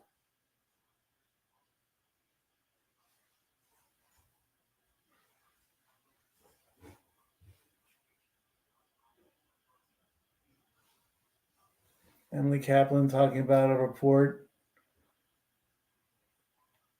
Paul Coffey, the assistant coach of the Oilers, spelled the same, just like the drink.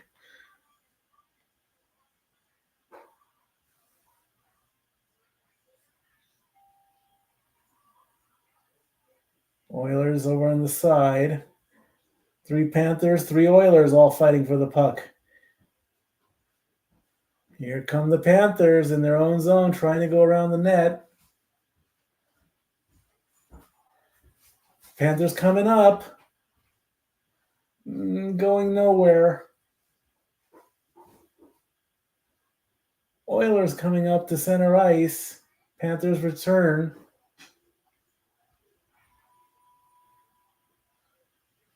In the corner, nothing going on. 16:55 to go. Here come the Panthers through center ice, coming up quick.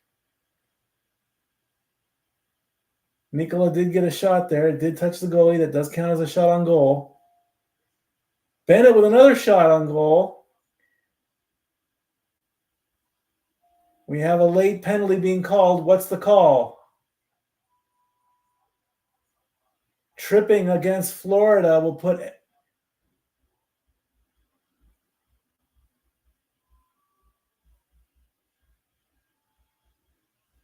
And it's against Tkachuk.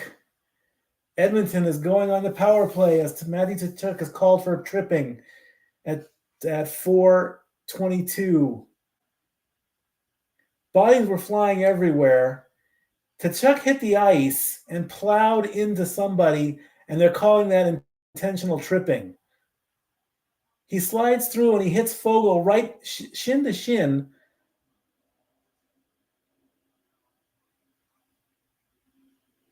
Oilers are on the power play because of it. Draisaitl, Nugent-Hopkins, Bouchard, Hyman, and McDavid on the power play. Looking for a lead. Face-off doesn't take place. Ref says no.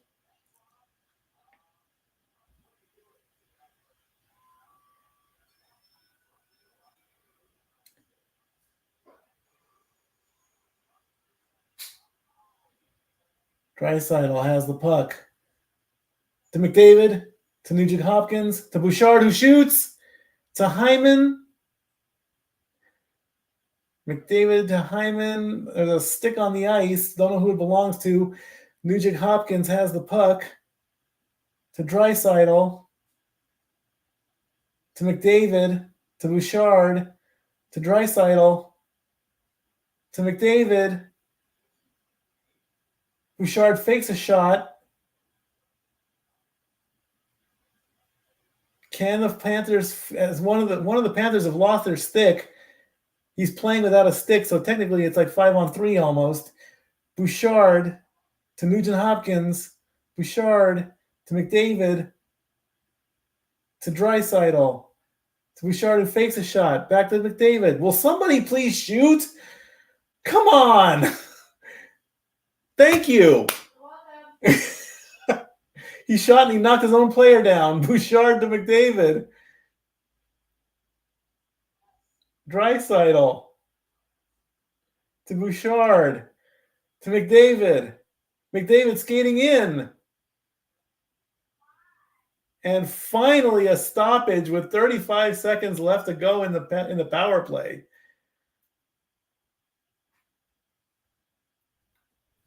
That is the problem I have with power plays sometimes. They take forever and nobody wants to shoot. And then finally when somebody does shoot, he misses. Finally, one of the Panthers can get a change. 35 seconds left. Get rid of the stick that was broken. It's also amazing when a hockey stick can break. The Oilers are on 29.7 power play, third of the 3 of 23 for this series. Florida, can they clear it, or are they going to? Yep, they're going to clear it. They're going to clear it with 26 seconds left to go in the power play. Here comes Bouchard. McDavid skating up fast. Draisaitl to Bouchard. to Nugent Hopkins to Bouchard. 3, 2, 1. Bouchard shoots just as the power play ends. And a little bit of a scrum, but nothing too serious. You don't want penalties or anything, or you don't want to fight in Game 7, really. And Bobrovsky swallows up the puck and says, no. Both teams at full strength at 14:38.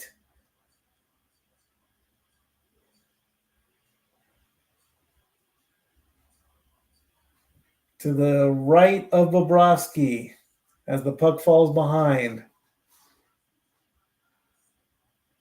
And Edmonton is offsides, so that's going to bring the puck down.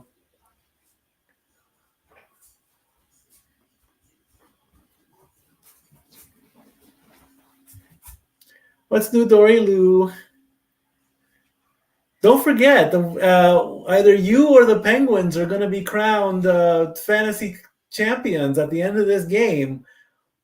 So by tonight, either the Wild Predators or the Penguins are going to be named fantasy champions here. Go Wild Preds! There you go. Dory Lou says hi.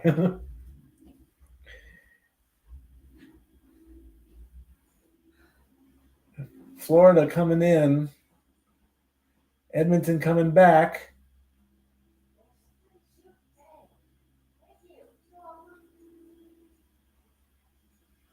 Icing is the call.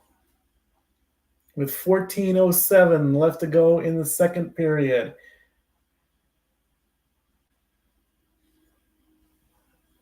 The NHL awards are being presented Thursday at 7 p.m. Eastern on ESPN and ESPN Plus. I didn't have the heart to tell her about our goalie in from Boston, though. To the right of Bobrovsky, Florida gets control.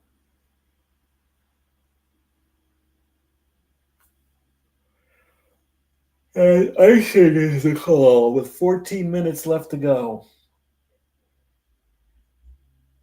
As we go to a partial TV timeout, not a full TV timeout. It's side and side. It's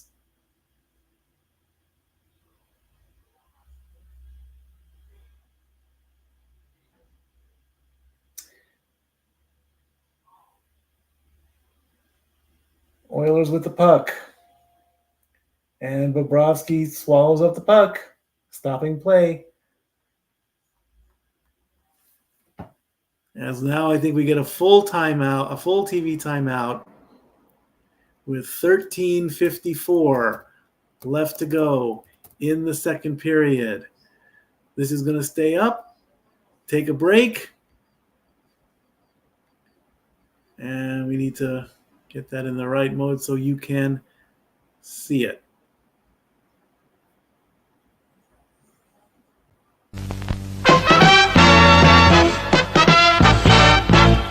And now, preview time. So let's take a look at what's coming your way.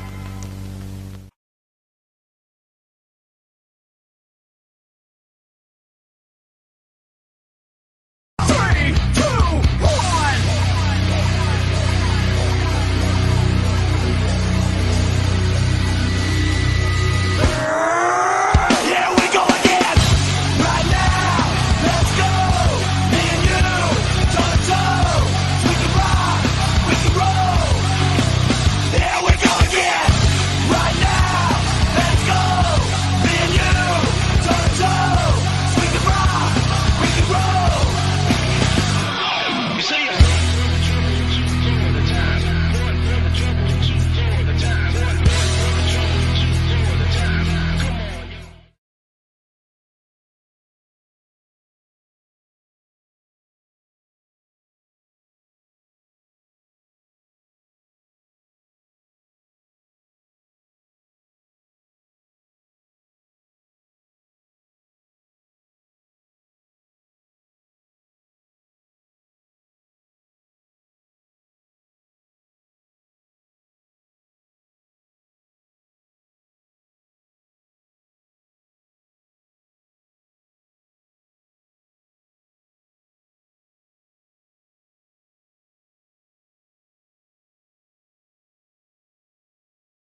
All righty. We're back with 13:25 left to go in the second period.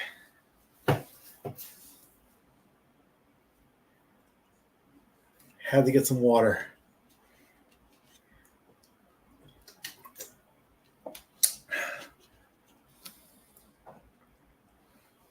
$13:05 to go. I just told Dory about the trade. She wasn't happy about it. Oilers 4-on-3 on a bid break. Almost a shot, but nothing happened there. 12:47 to go as the clock ticks down to the halfway point of the game. Here come the Panthers being triple teamed for Hagee, but the Oilers get do they get it back?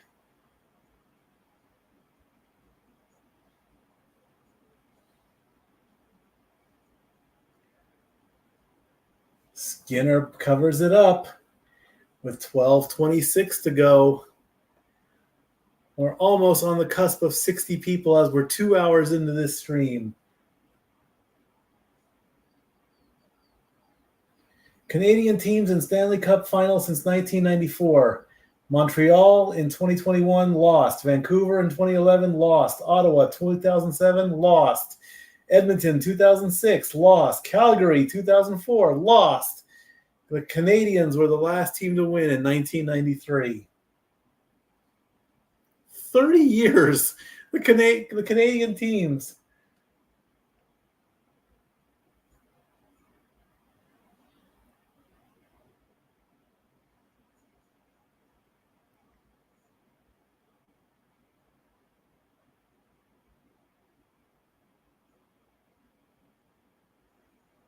Edmonton gets the puck, trying to get free, trying to get a lane, trying to get something going.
Darn that, why it's 6.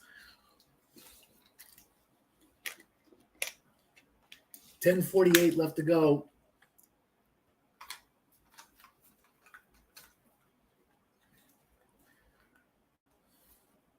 Indeed, when a man goes, well, I wouldn't call it hating, but when the history of Canadian teams not winning the Stanley Cup is legit, you got to show it. So you're right, not right on that one. I still respect you, though. All right, here we go. Edmonton coming up center ice and into the zone. Corey Perry. Yeah, there's a guy I don't like. Not anymore, anyway. Florida coming up through center ice, crosses the blue line. 10 minutes to go. We're at the halfway point of the game.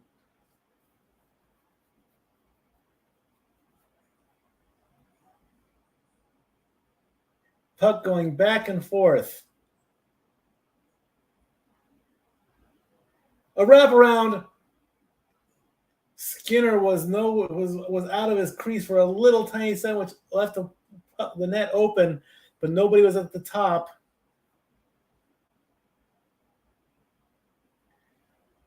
Here come the Oilers.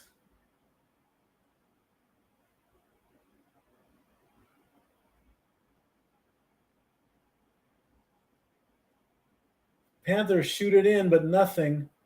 9:15 to go. Nurse got a hit. Florida Panthers want a penalty. They're not going to get it.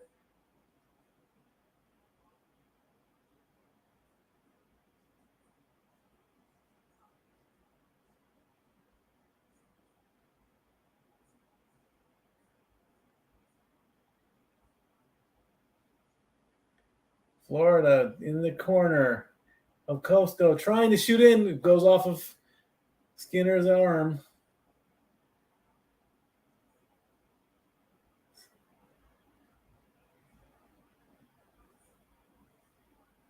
Here come the Oilers trying to come up. Florida trying to stop them.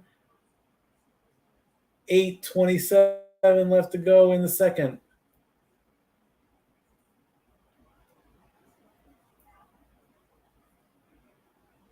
Edmonton. Florida shoots in traffic. Everybody was blocking the net at that one. Here come the Oilers one-on-one, and it's going to be no hit there. 7:55 to go. 1-1 tie. Game 7. Oilers trying to get something. Florida trying to get something. Both teams want to win so bad. Oilers trying to fight through.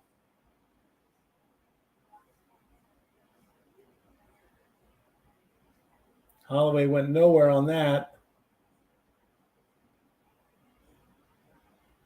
To Bouchard. Draisaitl shoots. Bobrovsky saves. 7:22 to go. Ekholm to Bouchard. To Draisaitl.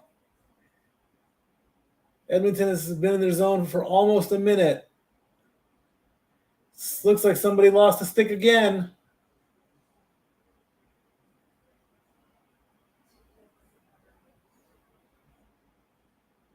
Every time someone gets knocked down, they want a penalty. That's how bad they want to win. 6:46 to go. Back and forth hockey with that loose stick out there.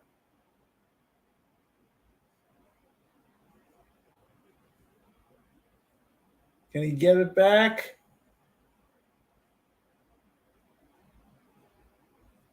Back and forth, 6:25 to go. Let's go Panthers, let's go Oilers. Back and forth, these teams are going because it's the cup. Hashtag it. Puck goes loose to center ice. Back and forth.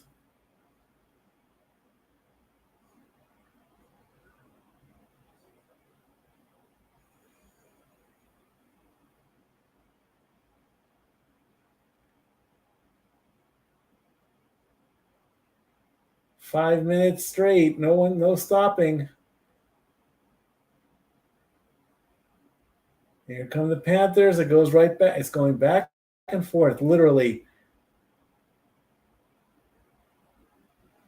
Florida trying to come back. Bennett coming in. Backhands it. It's loose. It's all over the place.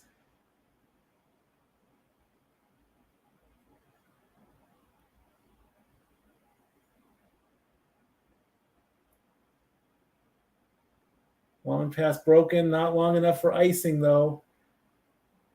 with 5:08 left to go. Almost 6 minutes without a whistle to stop.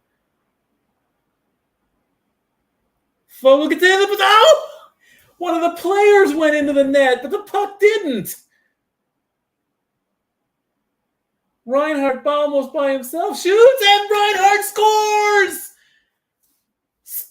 Florida takes the lead 2-1.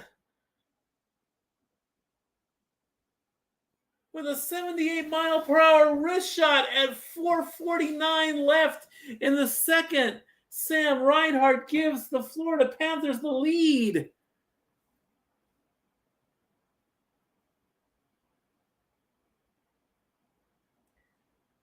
Barkov and Bobrovsky and Kulikov. Kulikov goes into the net of his own goalie. Reinhart comes all the way up the right side looking for somebody, takes the shot, and it sneaks in to the left side of the net.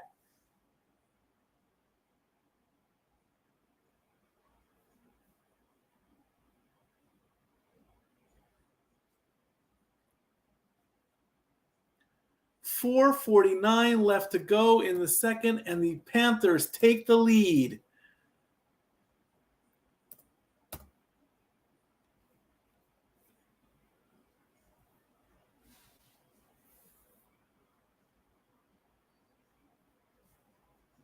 Whoa, something had to give, and it did, and Florida scores.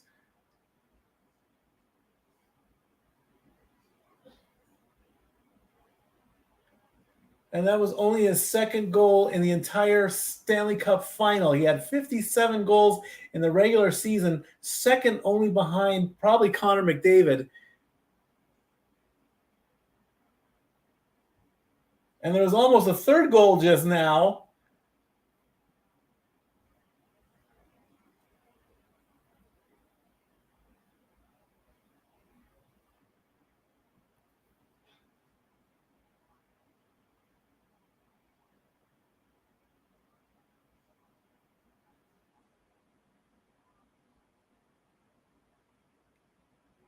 Four minutes left to go, and icing is the call.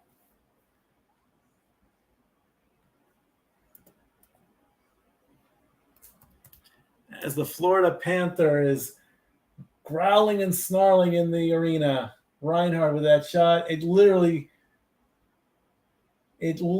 sneaks in.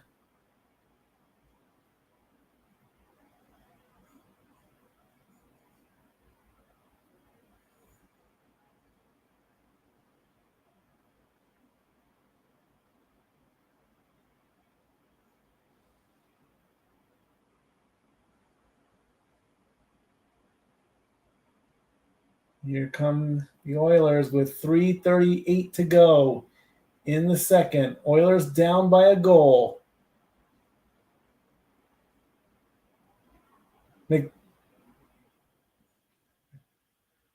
Wide and in the netting.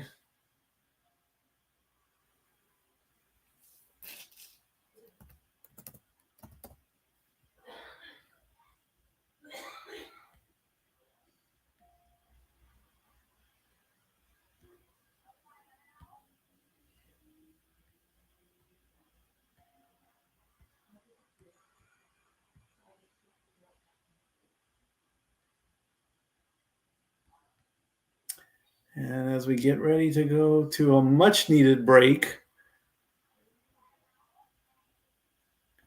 there is your score. Emmanuel is not happy.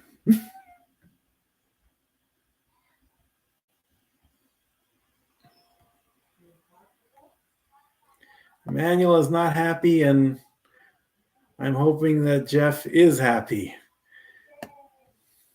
Be right back.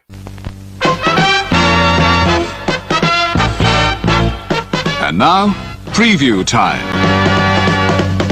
So let's take a look at what's coming your way.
Alrighty, 2:18 left to go.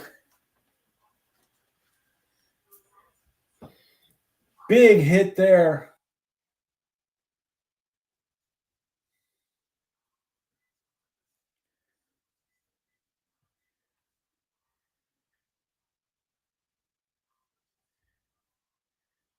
I do see that the Renegade is here. Thank you.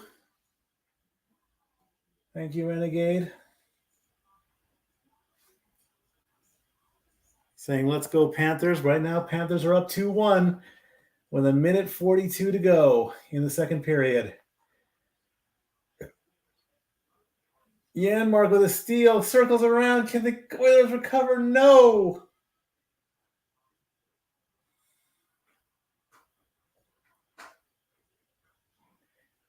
Kulikov shoots, and Bobrovsky says, or Skinner says, no. 1:24 to go In the second period.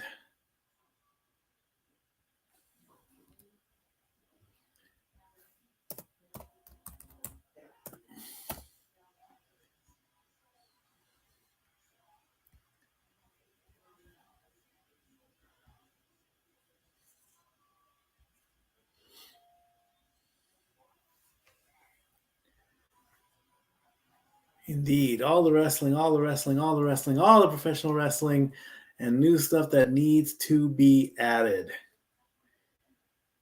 Indeed. 1:24 to go in the second. 2-1 Panthers lead. They had the lead in the first. Edmonton struck back, and now Florida has taken a 2-1 lead. Just before we go into second intermission.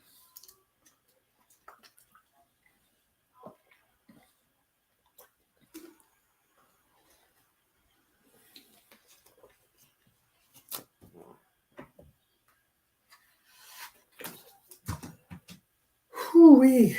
What a game. What a game.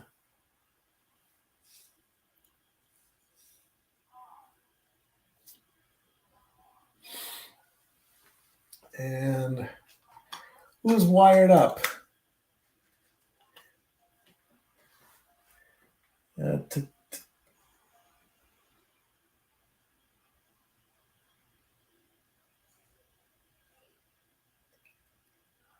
lot of people are wired up.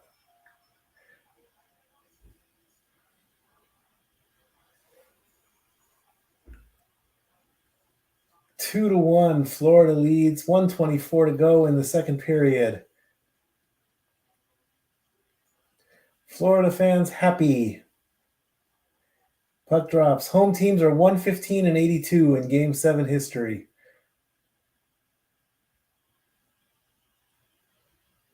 Big hit there. Whistle blows.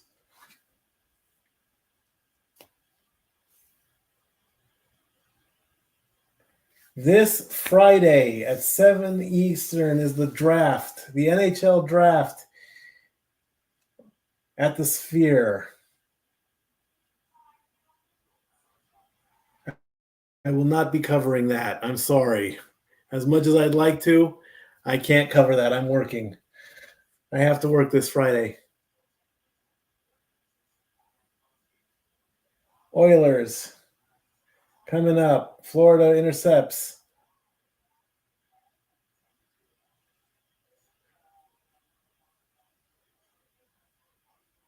One minute to go in the second period.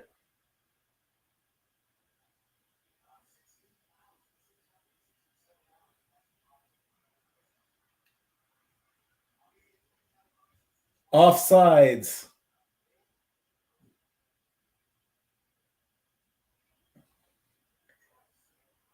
.47 seconds left to go. Leon Draisaitl, 10 points in the first round, 14 points in the second round, 4 points in the Western Conference Final, and only 3 in the Stanley Cup Final. No goals for Leon Draisaitl.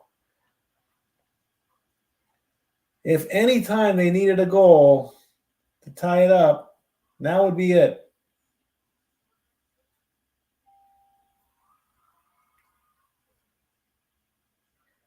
36 seconds left to go. 30 seconds left to go in the second. Oilers trying to get the puck, and here they come, crossing through center ice. It's McDavid. He got stopped on the rush. Bouchard shoots. Doesn't go anywhere. 10, 9, 8, 7, 6. Icing call with 6.2 seconds left. McDavid had a rush. Unfortunately, he was stopped.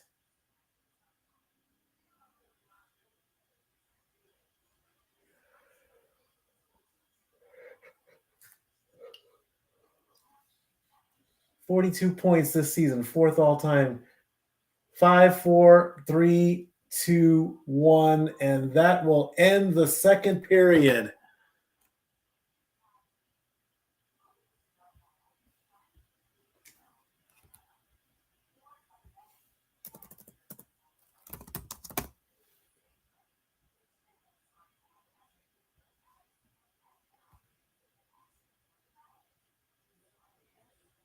Panthers are 68-0-4 in the last 72 games when they lead.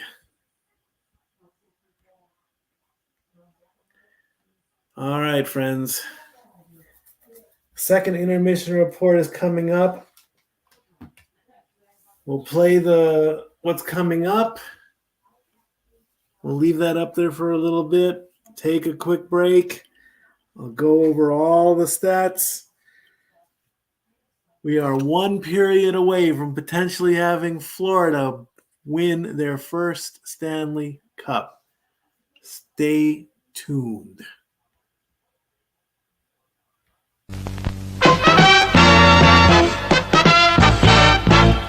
And now, preview time.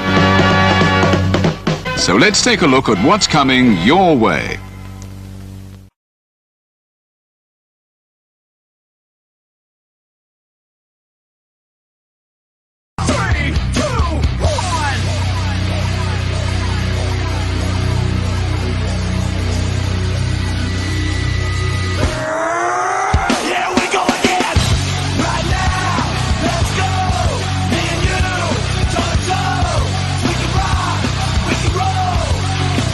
Here we go again!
Alrighty, with 10 minutes and 15 seconds left to go until the end of intermission, let's take a look at the stats.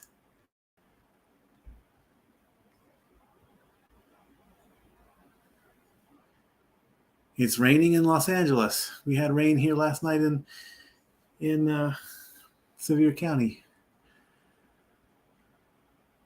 All right, let's take a look and see what the stats say so far.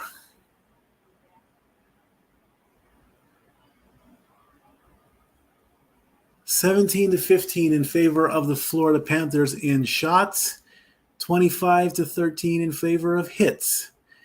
Face-offs are the Oilers have won 18 face-offs. Both teams have had a power play opportunity, but neither team has scored on the power play. No shorthanded goals, only one penalty each. The Oilers have had 12 block shots. The Panthers have had 11 block shots. 8 takeaways for the Panthers, 4 takeaways for the Oilers, 11 giveaways by the Panthers, and 5 giveaways for the Oilers.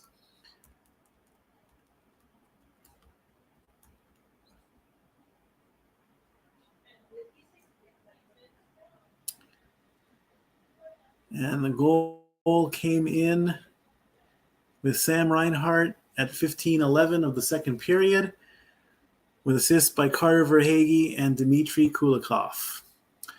As far as penalties, so far, Warren Foegele for high sticking in the first period, and Matthew Tkachuk tripping in that offbeat call. It did not look like it was an intentional trip.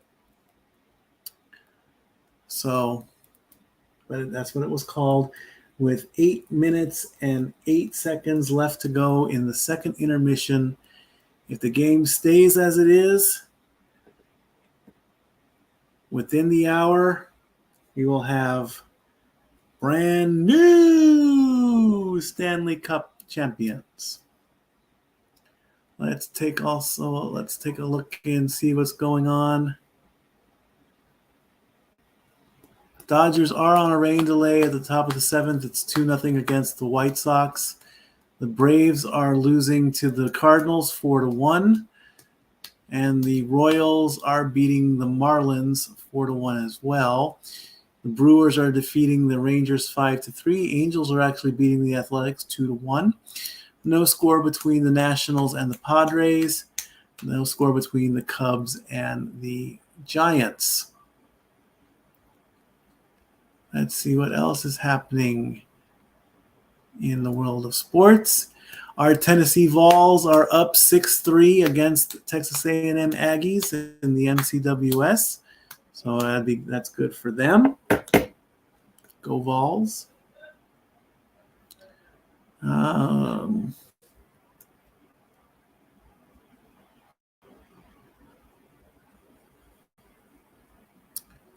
So they're on the verge of becoming the first national number 1 seed to win the championship since Miami in 1999. The MCWS is a 3-game series, and with the Vols up 6-3 in the 8th, it's looking pretty good for our residential hometown team.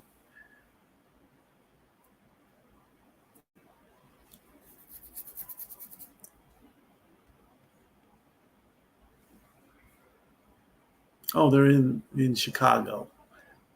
Thank you. Well, if it can rain in Los Angeles, it can rain in Chicago as well.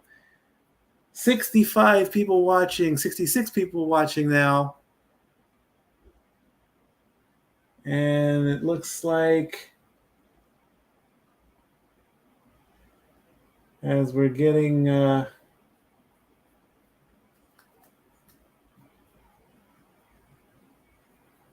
I'm getting a replay of PK Subban.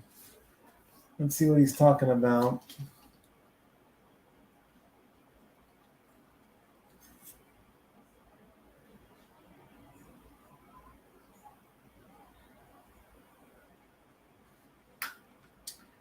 And it looks like there is 5 minutes and 20 seconds to go.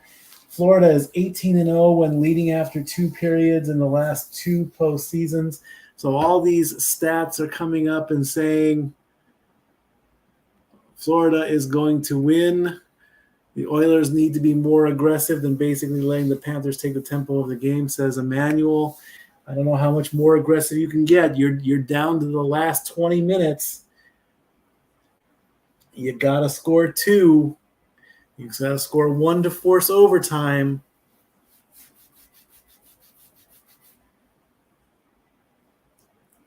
With 4 minutes and 40 seconds left to go, they'll probably do one quick talk. The teams will come out. AEW did have Mercedes Moné. She was on the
Okay, this internet stuff has got to stop.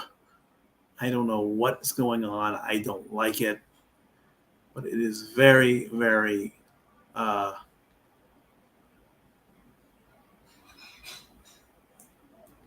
frustrating. So hopefully after this last, with 2 minutes and 18 seconds left to go, before the third period starts, we'll play this clip one more time.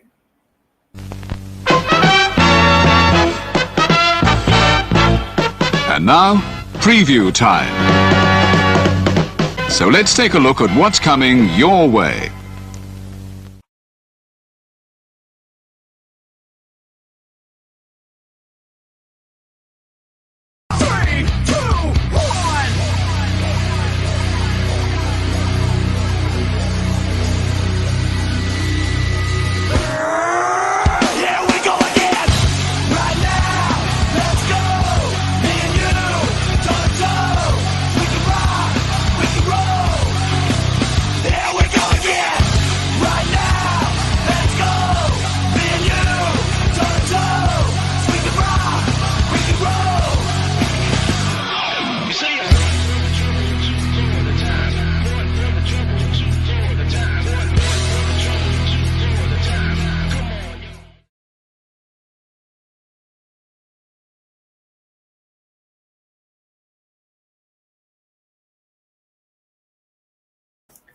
All righty.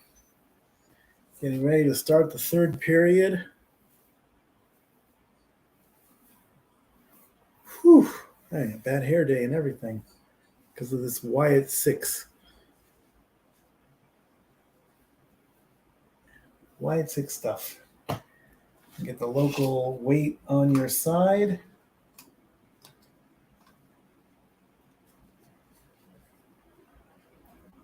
Again, I do apologize for all the technical stuff. I don't know what's happening.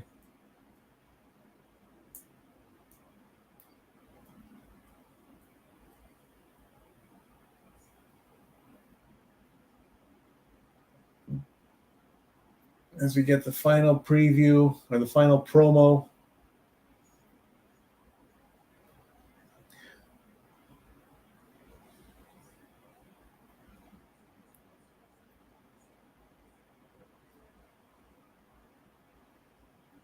Two to 1 is the score. 17 shots, 42 shot attempts for Florida.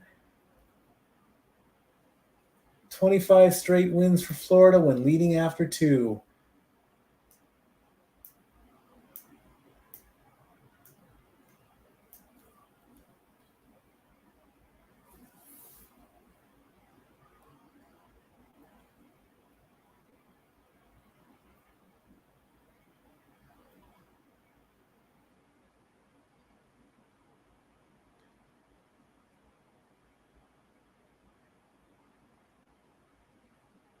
No points, but 2 shots for McDavid and Draisaitl.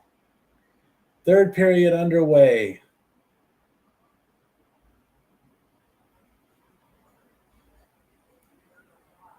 Florida with the puck. Lundell centers and passes, but nothing. Oliver Luckman. Somebody breaks a stick.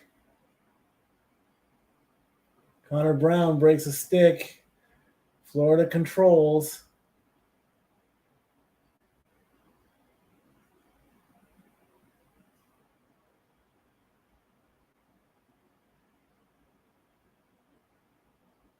Edmonton in the center.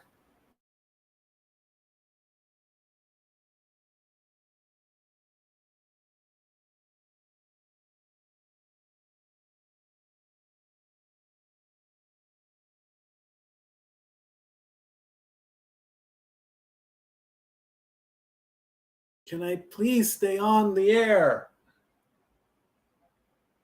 Bouchard scores the puck in front of the net. Nothing happens.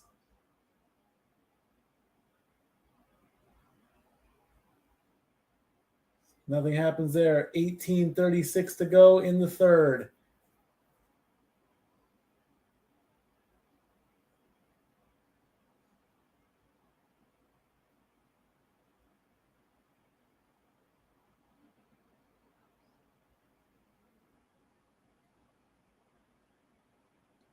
Florida coming up as Edmonton changes.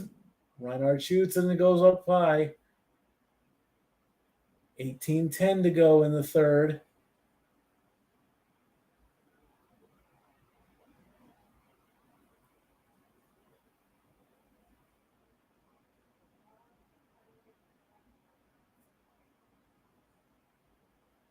Florida with the puck, trying to come out.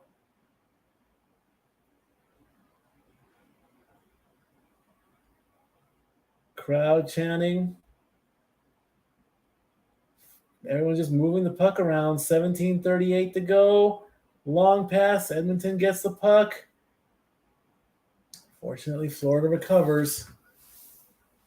Edmonton with a quick turnover. Montour almost got to Perry, but Perry wasn't in the right place.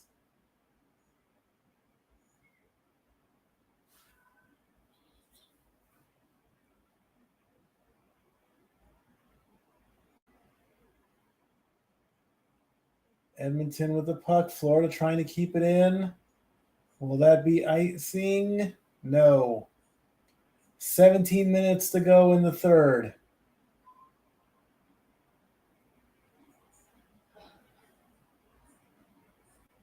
Almost looked like a hook. Here come the Oilers. Back at center. 16:42 to go. We have a penalty coming. High sticking against the Oilers.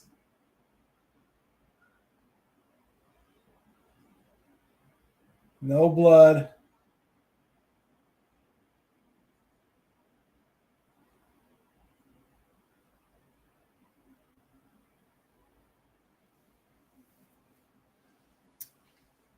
And who got called?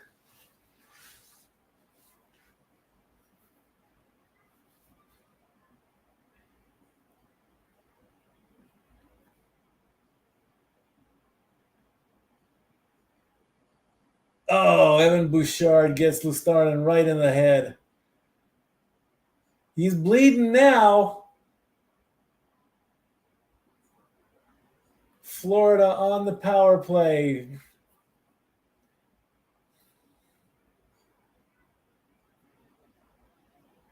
Ekman Larson to Barkov, and Bobrovsky or Skinner blocks it. Saves it. 1:53 to go.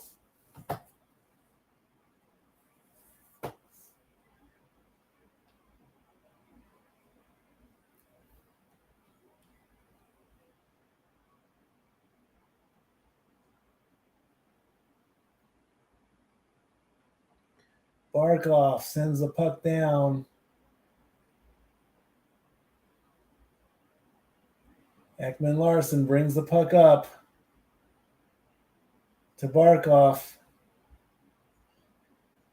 to Tarasenko, to Reinhart.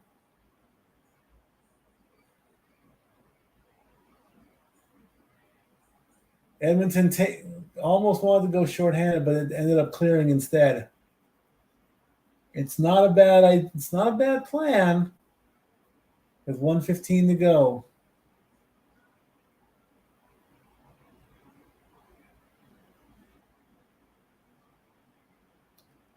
Strange bounce. Here comes the two Oilers. Small breakaway, but he wanted to go for the shorthanded goal.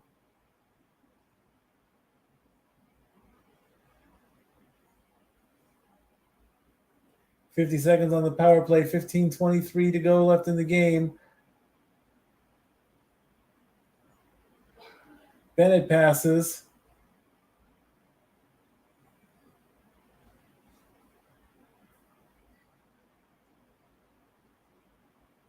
Misses there. 30 seconds left to go in the power play. 25 seconds to go in the power play. Ekblad misses.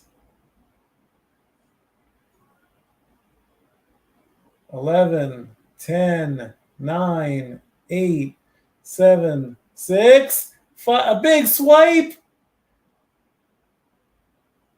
As Bennett with a big swipe with 4 seconds left to go in the power play at point blank range.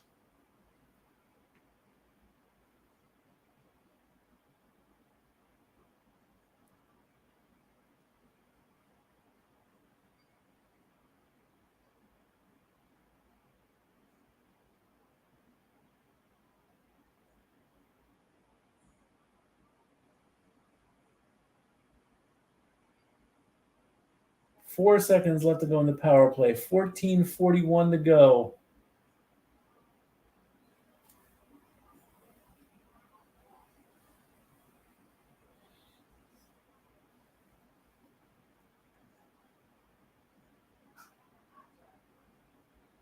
Forsling 3 and full strength Edmonton. Edmonton kills the penalty. 14:30 to go.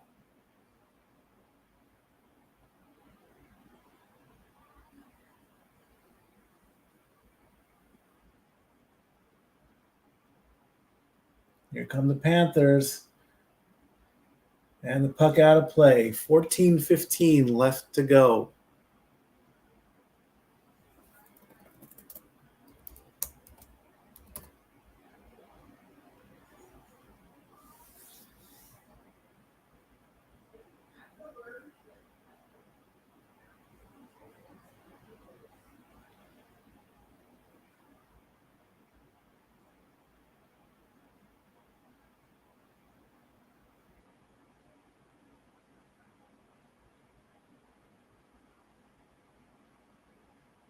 Florida controls.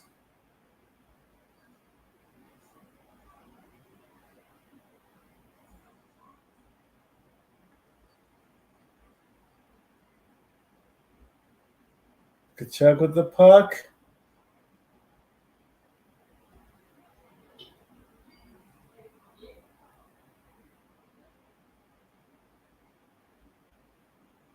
Fans calling for a penalty, but not getting it. Now for the same thing in the back over there. Nothing. No penalty called. 13:38 to go.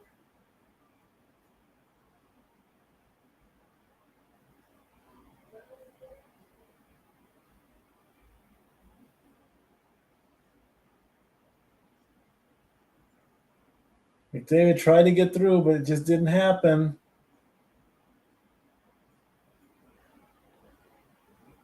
$13:15 to go.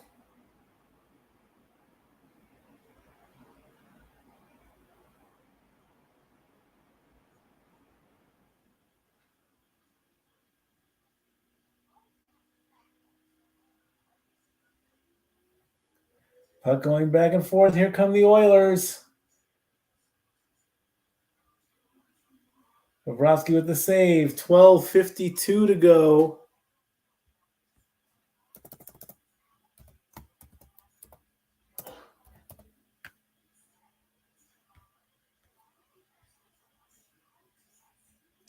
And with that,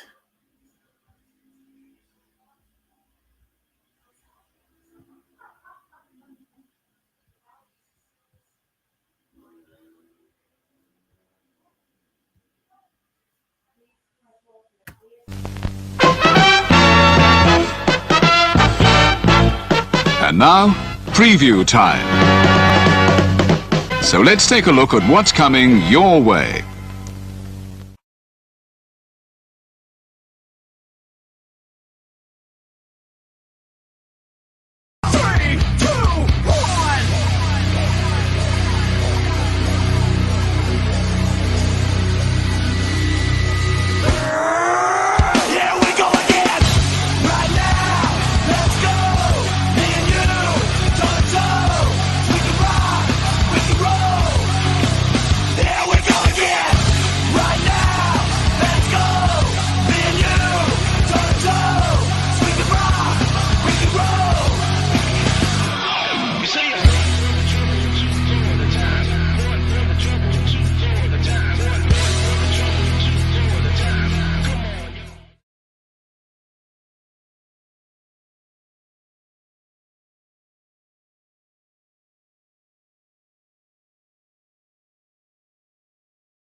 sorry, folks, dinner. 12:30 to go. I'm so sorry. I know I shouldn't be doing this, but 12:20 to go. 12:15 to go. Can Hyman get to it? No.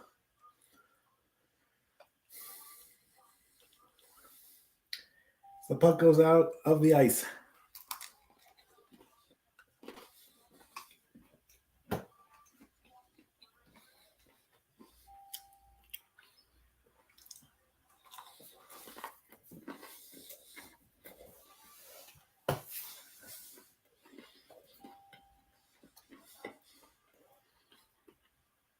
I'm so sorry. 12:07 to go.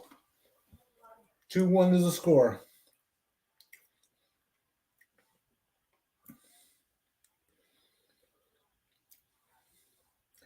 Panthers coming up.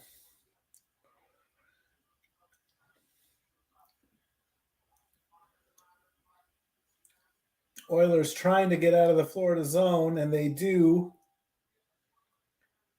The puck goes all the way down, but it doesn't get called for icing, of course.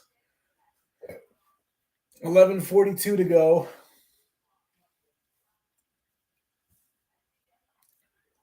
Icing.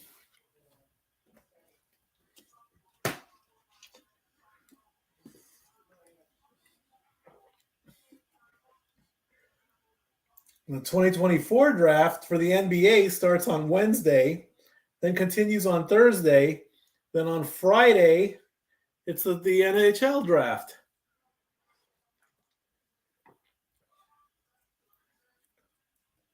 Oilers with the puck to Bouchard.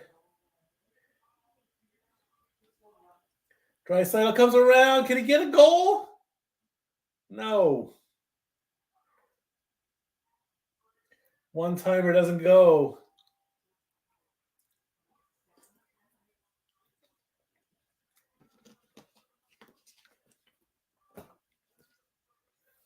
$11:08 to go.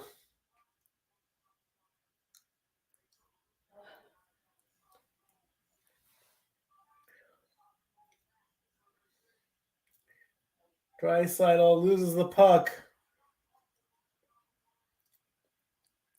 Rodriguez coming up and gets called offsides. 10:49 to go.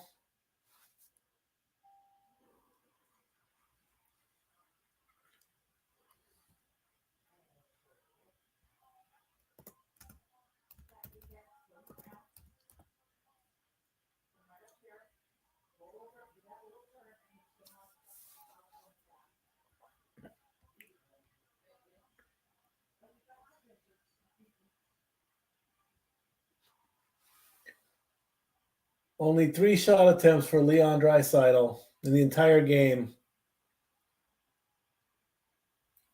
Icing again at 10:36.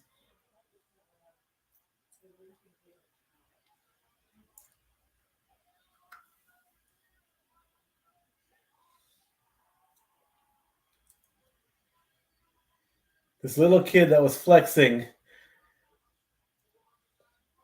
this little Florida fan right behind the Edmonton coach, flexing. 10:36 to go.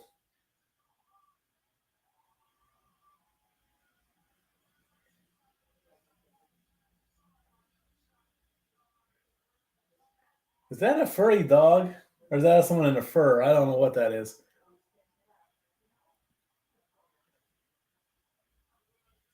Edmonton with the puck, trying to get something going.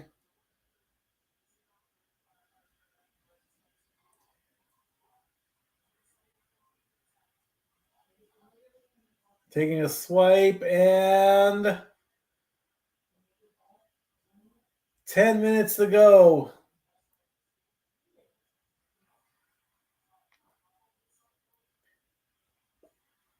%52% of Game 7 history has been decided by one goal.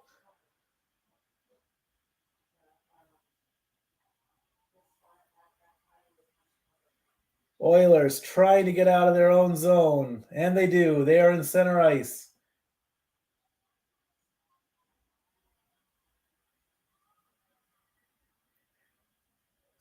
Three Panthers over one Oiler in the corner. 9:20 to go. Icing called again. 9:13 to go.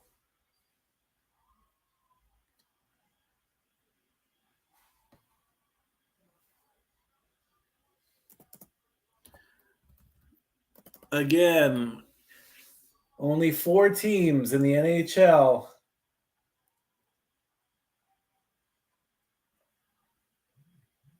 Four teams in the NHL have ever broken the 3-0 reverse sweep. Bouchard to Ekholm, back to Bouchard. Draisaitl to Bouchard again. Florida loses the puck and are they nothing.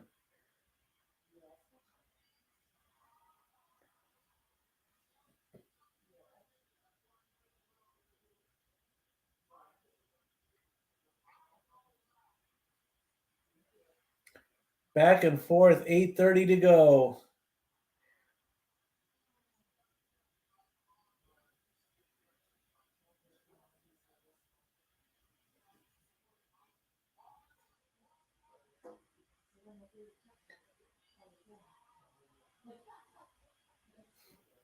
Back and forth, 8:10 to go.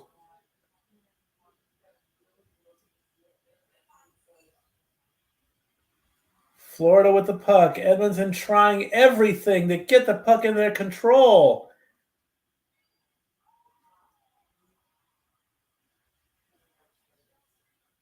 Voska comes out to cover the puck with 7:51.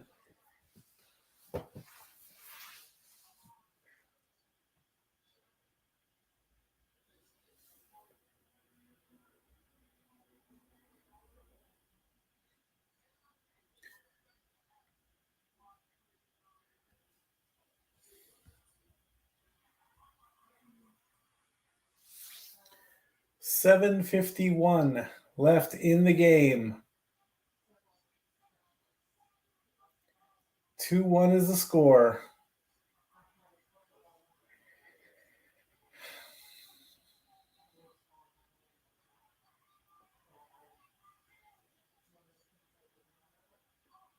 Connor McDavid just not getting anything done. Icing is this call. 7:45. And will that send us to a break?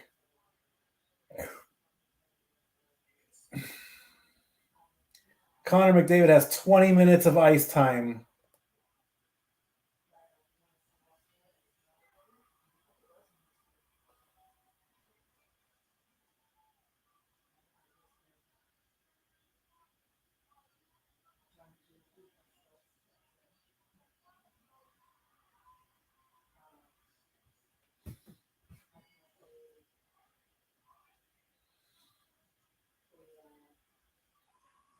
Edmonton with the puck. And they lose the puck. Edmonton loses it on a bit of a turnover.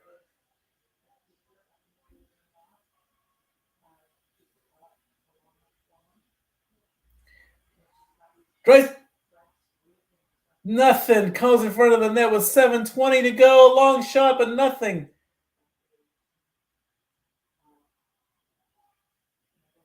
Bouchard with a shot that doesn't go in. 7:06 to go. Nobody scores on a free puck because everyone's in front of the net.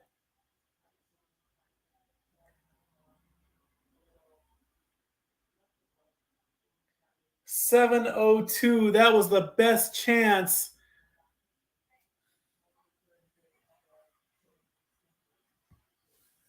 Pop, I'm so glad you're here. Thank you.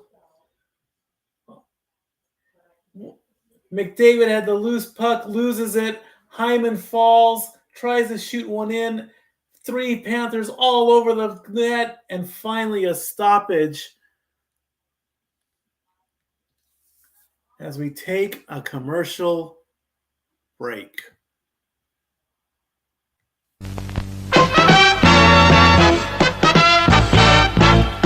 And now, preview time. So let's take a look at what's coming your way.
We are back. 3 hours in, 66 of you watching online. I thank you so much for everything. Florida trying to win their first cup. Edmonton trying to get their sixth cup in the final game of the 2023-2024 NHL season. There is his cup. It is coming out of the case. It is being put on the podium. 7:02 to go.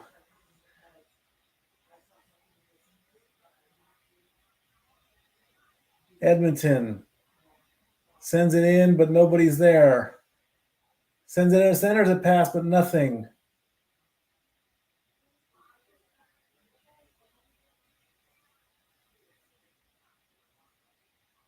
No shot attempts for Florida in the last almost 15 minutes. 6:43 to go in the third.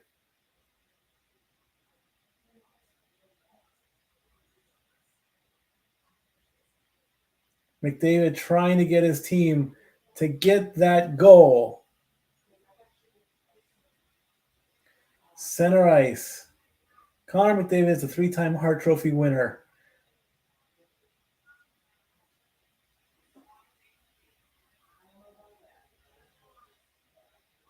$6:35 to go.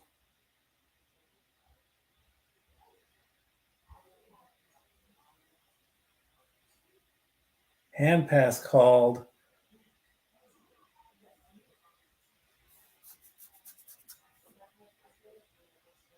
Six minutes, 30 seconds to go.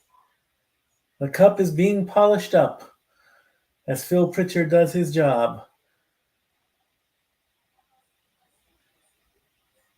Oilers with the puck, sending it around.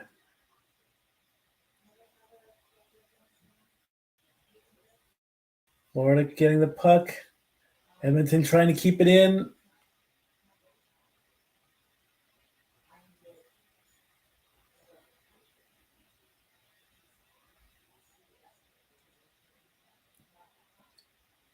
Two Panthers, two Oilers trying to work the puck out behind the Edmonton goal. He is just holding on to that puck, not letting.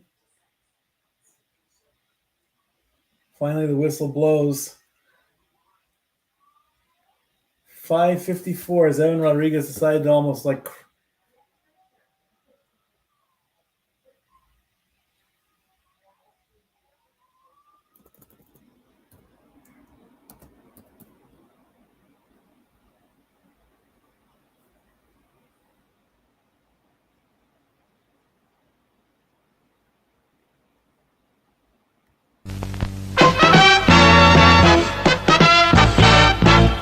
And now, preview time. So let's take a look at what's coming your way.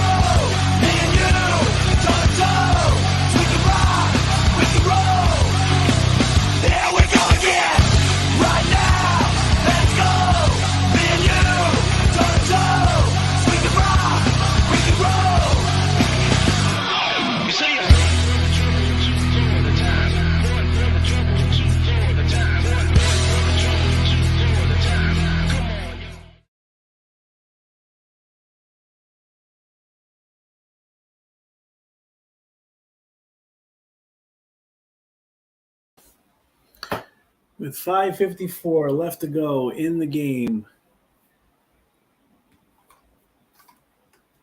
And the Panthers are on the verge of getting their first Stanley Cup in franchise history.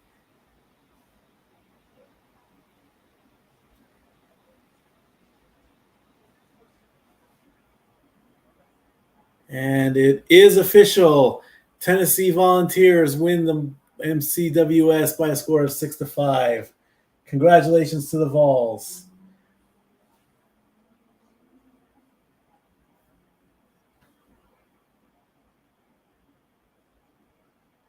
Here come the Oilers trying to get it up with the along the near boards. Florida.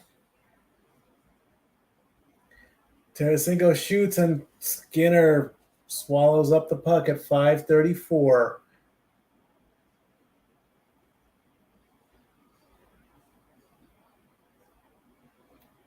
Tarasenko right there, right to his glove.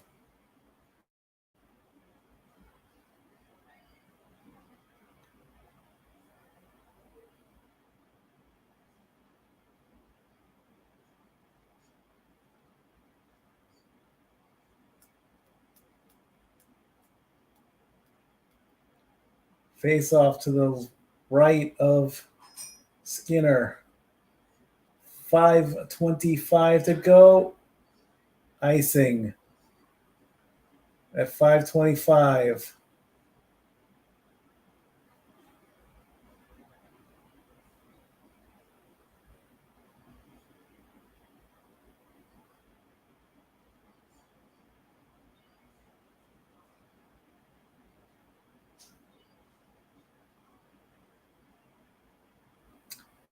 Face off, and ref says no.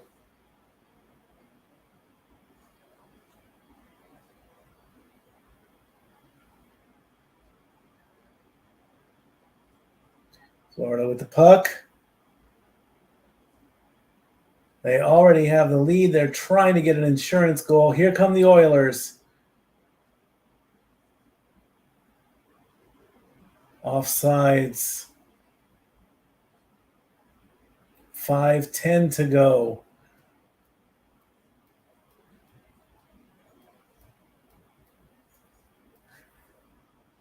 $5:10 left to go as the Oilers call for offsides.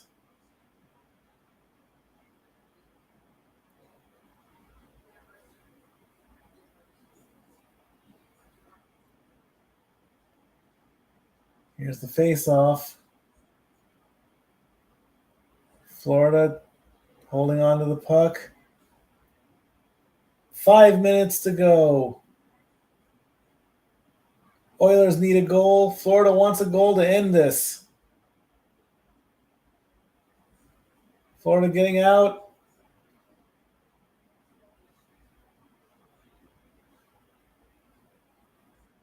Florida just in the zone. Edmonton is fighting it out greatly, and a shot by Barkov. 4:35 to go.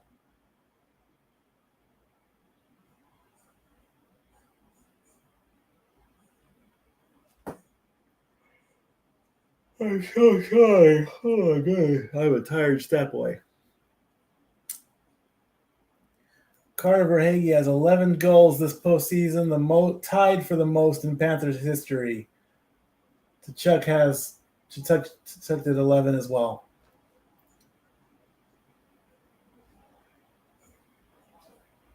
We're halfway. Yeah, we're halfway there. We're more than 3/4 through this period. 4:28 to go. Florida comes out with the puck. It's behind the net. Here come the Oilers, desperately trying to get some. 4:15 to go. Nurse with a shot, but kicked out by Bobrovsky. Here come the Panthers. Nope, the Oilers backing up. 4 minutes to go.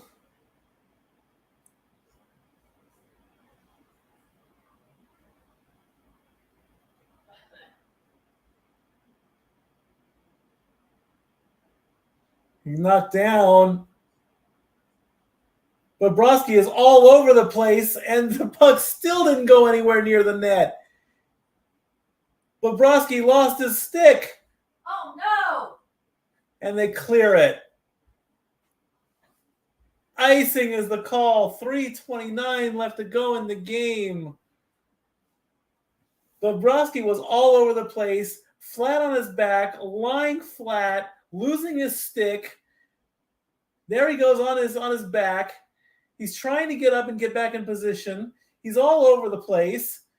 It looks like he's swimming on ice. He doesn't have his stick, and he can't even reach for it.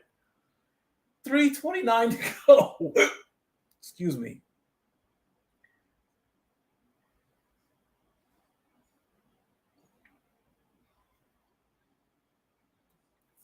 $3:22 to go.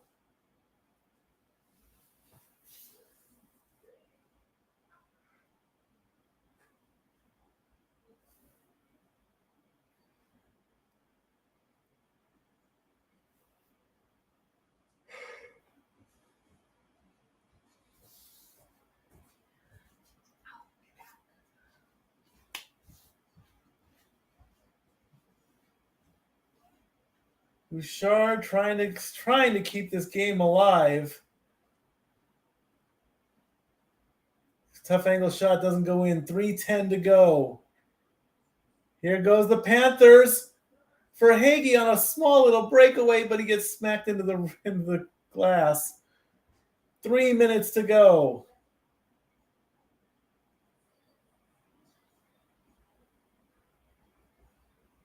McDavid with the puck.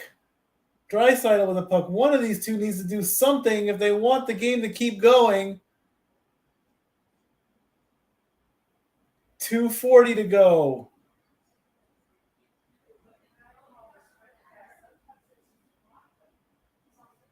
Can they pull Skinner? Bouchard shoots. Nothing. 2:25 to go.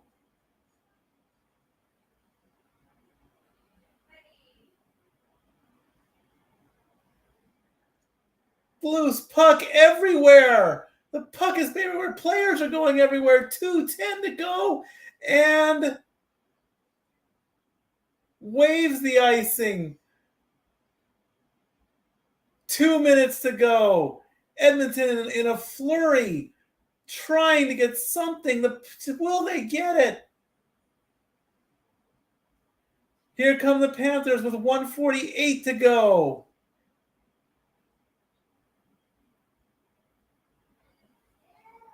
A minute 40.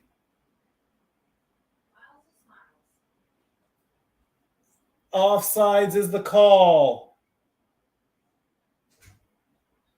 The play was offsides at 1:35.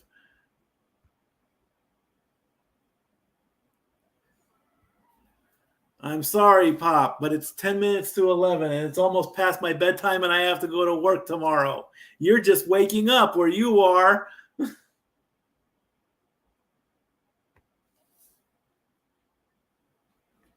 1:35 to go in the game.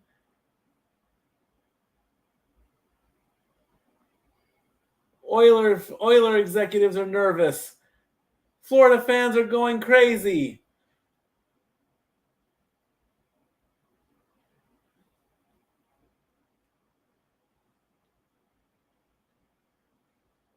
Will they pull Skinner? Phil Pritchard polishing the cup to make it look shiny. Edmonton has called timeout. Edmonton is utilizing their 30-second timeout.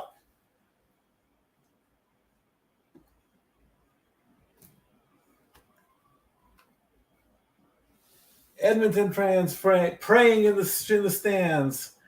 Florida fans getting their cell phones out.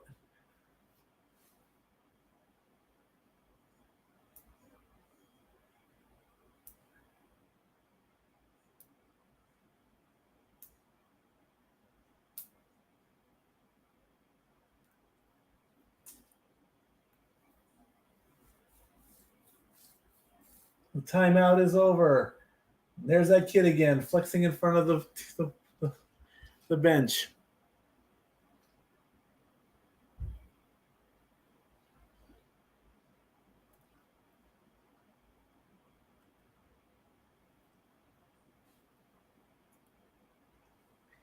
Face off, won by It's deep, but Florida has control of it. 1:25 to go. Edmonton is trying to pull their goalie. They won't let him. Reinhart with a 2-on-2. Edmonton has the puck. 1:12 to go. There goes Skinner. 1:10 to go. An extra shooter. And will this do it? No. 1 minute to go. Empty net for Edmonton. Will this do it? A bank shot?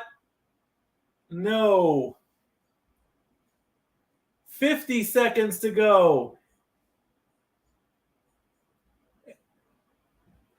Deep into the Florida zone. Florida has control.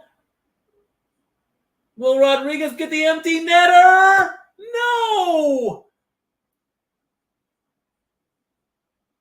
Here come the Oilers. Here, Florida sends it in. They want the empty netter, but they're not going to get it. 23 seconds left to go. They are running out of time. This is the final stretch. Bouchard pushes in deep. 10, 9. They're locking the puck in the corner. That's not going to do it. It's all pinned against the wall as the clock runs out. Edmonton is not going to get a shot off at all. And the final horn sounds, and that is it. The Florida Panthers are your Stanley Cup champions by a final score of 2-1. They pulled the goalie and didn't get a chance to do anything with it. The puck was in the corner the entire time in the last 20 seconds as the Panthers are celebrating on the ice. Connor McDavid looking very distraught, very upset.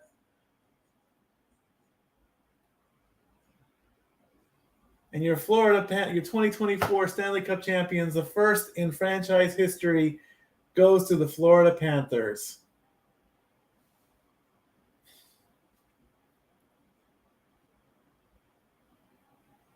They just could not get anything going. They didn't get the last stretch going. At the very end, the puck was in the corner. They kept trying to dig it out. And it just didn't happen.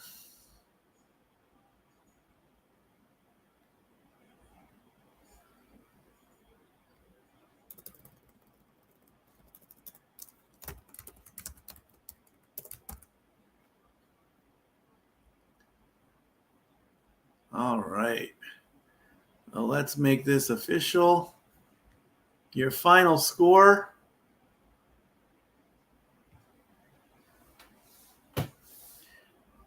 Exactly. Emmanuel says it right. Panthers won by holding the puck and blocking it. Indeed, that is exactly what happened. The 30-plus year streak of a Canadian team not winning the Stanley Cup is still intact. The Rats are being thrown on the ice, which I guess is tradition in Florida.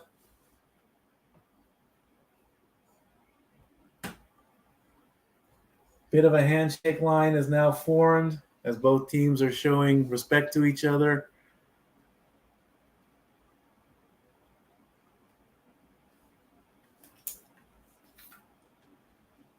Fans are crying in the stands.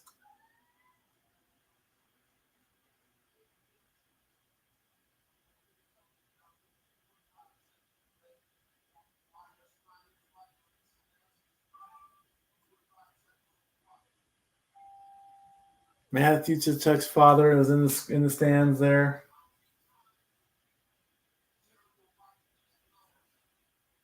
As the handshake line continues. And that will do it, essentially. The final handshakes going across.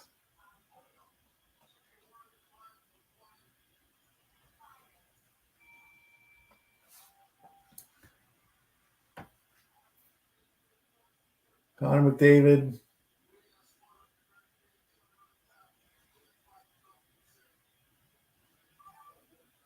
More and more handshakes being done.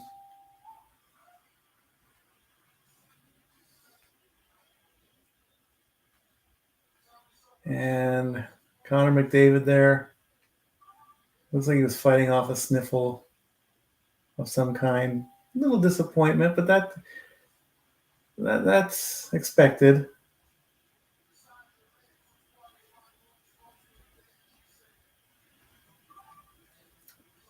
And it is now 11 o'clock on the East Coast. There is Jeff. There is. I didn't know if we were both coming in, Jay and I, or not, so I didn't know. But thank you to the Panthers for not making my week be shitty till Thursday. That's always nice. Because I'd have been a grumpy son of a bitch otherwise. Congratulations, of course, to both teams. You know, making it this to here is making it to the dance is always the way you want to end your season. Florida Panthers, their 30th anniversary, their 30th season because of the lockout in 06-07. So this is their 30th season as well as their anniversary. So good on them. God bless Canada. Still cursed. I don't give a damn how mean that sounds. They did what they should have done 3 games ago. They neutralized McDavid and Draisaitl and held McDavid to no activity, no onboard activity this game. Draisaitl didn't have a point or a goal this whole series. That was key also. A lot of key points that, you know, should have been taken care of 3 games ago for Florida, but they got it done tonight, and they are going to raise Lord Stanley's Cup for the first time, so good on them. I'm probably I was gonna watch the cup being raised out there, but I got to get my shills in because I'm a salesman, not a fan. Yes, please do. Go ahead and get your skills in, and then we can. Yes. So tomorrow, I'll be back here at Meacham Musings because once again, the Spark can't decide what the hell day they want to give you off, so I'll be on tomorrow instead. Right. Damn Spark. We'll be talking about Jack of all trades this week. We'll be talking about my going to see Nikki and Bree and the Lawrence brothers. Whoa! This weekend, this Thursday rather. That'll be all tomorrow. Meacham Musings. We'll talk about what happens on Raw tonight. I am going to get to see it, so that's always a plus when I get to see Raw in its entirety. It's starting pretty much right now, but I'm going to be out there momentarily to watch the cup go up, and that'll be fun. I'm trying to find the image with the Lawrence brothers on it. Because I know I saved it. I know there it is. There we go. Anyway. So then after Tuesday, of course, we'll have the Greg Cherry Show on Wednesday. We're going to be talking more about Jack of all trades, probably talk about Forbidden Door, if anything else. Thursday, as I said, 7 Eastern, 4 Pacific, myself, Matty Laws, and former WWE superstar, hardcore champion, current YouTube sensation, Maven Huffman, will be challenging Chris Cass for the Jack of all trades championship. Of course, I'll be at the Bourbon Room later Thursday night. Again, the Lawrence brothers, all 3 of them will be the special guests of Nikki and Bree as the Moms Gone Wild tour comes into the Bourbon Room. Friday, we have a double feature across the Casa and the Jeff Meacham Network. Dads and Always in Wrestling books Forbidden Door in our own way, and then we simply predict the actual Forbidden Door with Noah Foster and company. Saturday, of course, open mic night. The shenanigans that are open mic night each and every Saturday. Can't ever forget about that. And then Sunday, of course, leads into the actual event Forbidden Door coming out of Long Island. We'll have our coverage going at 7 Eastern, 4 Pacific across the Jeff Meacham Network Multiverse. That's it. It has been a great game. It has been a great season. Yes. I'm glad it's over. Well, see, I'm a mixed bag because I'm glad Florida won. I'm glad it ended regulation, didn't have us all up all night and having our hearts go to 200 mph, but now we have no hockey for 2 months. Yeah, almost 3 months. It's sad. Well, you know, the draft is in a couple days, so that starts up the next thing. But my dad made a great point. No, it's like, oh man, it's baseball's hit or miss. He goes, well, no, we have the Olympics. Oh, that's right, it's even year, so we have the Olympics to look forward to. So that's good. Indeed, we do have the Olympics, and the Tennessee Vols took out the Texas A&M Aggies, so they're the men's college world champions. So there you go. It all works out beautiful. As much as I would love to call the presentation of the cup, I'm beat down. I'm No, I down. feel you, brother. It's all good. It's all good. So pictures will become plenty of pictures on social media, and of course, Yes. next week when we're in the sports bar, in the right time, in the right place, the official pictures will be posted. As far as this, again, thank you everybody for watching. Phil did a great job polishing the cup. He's going to bring out the Yes, you cup do. in just a second with his white gloves. Yes. They've been showing this documentary here. You don't touch the cup until you win it. And now Nope. Florida gets to break that tradition and actually get to touch Lord Stanley's cup. That bottom line is that simple. There you go. Indeed. Take us out, brother. All right, friends and family, thank you so much. I will see you all on Tuesday in the sports bar. Good night. I love you. Stat Boy out. The Jeff Meacham Network's Multiverse of Media. For over 15 years, the recognized symbol of excellence and the standard bearer in coverage of sports and entertainment.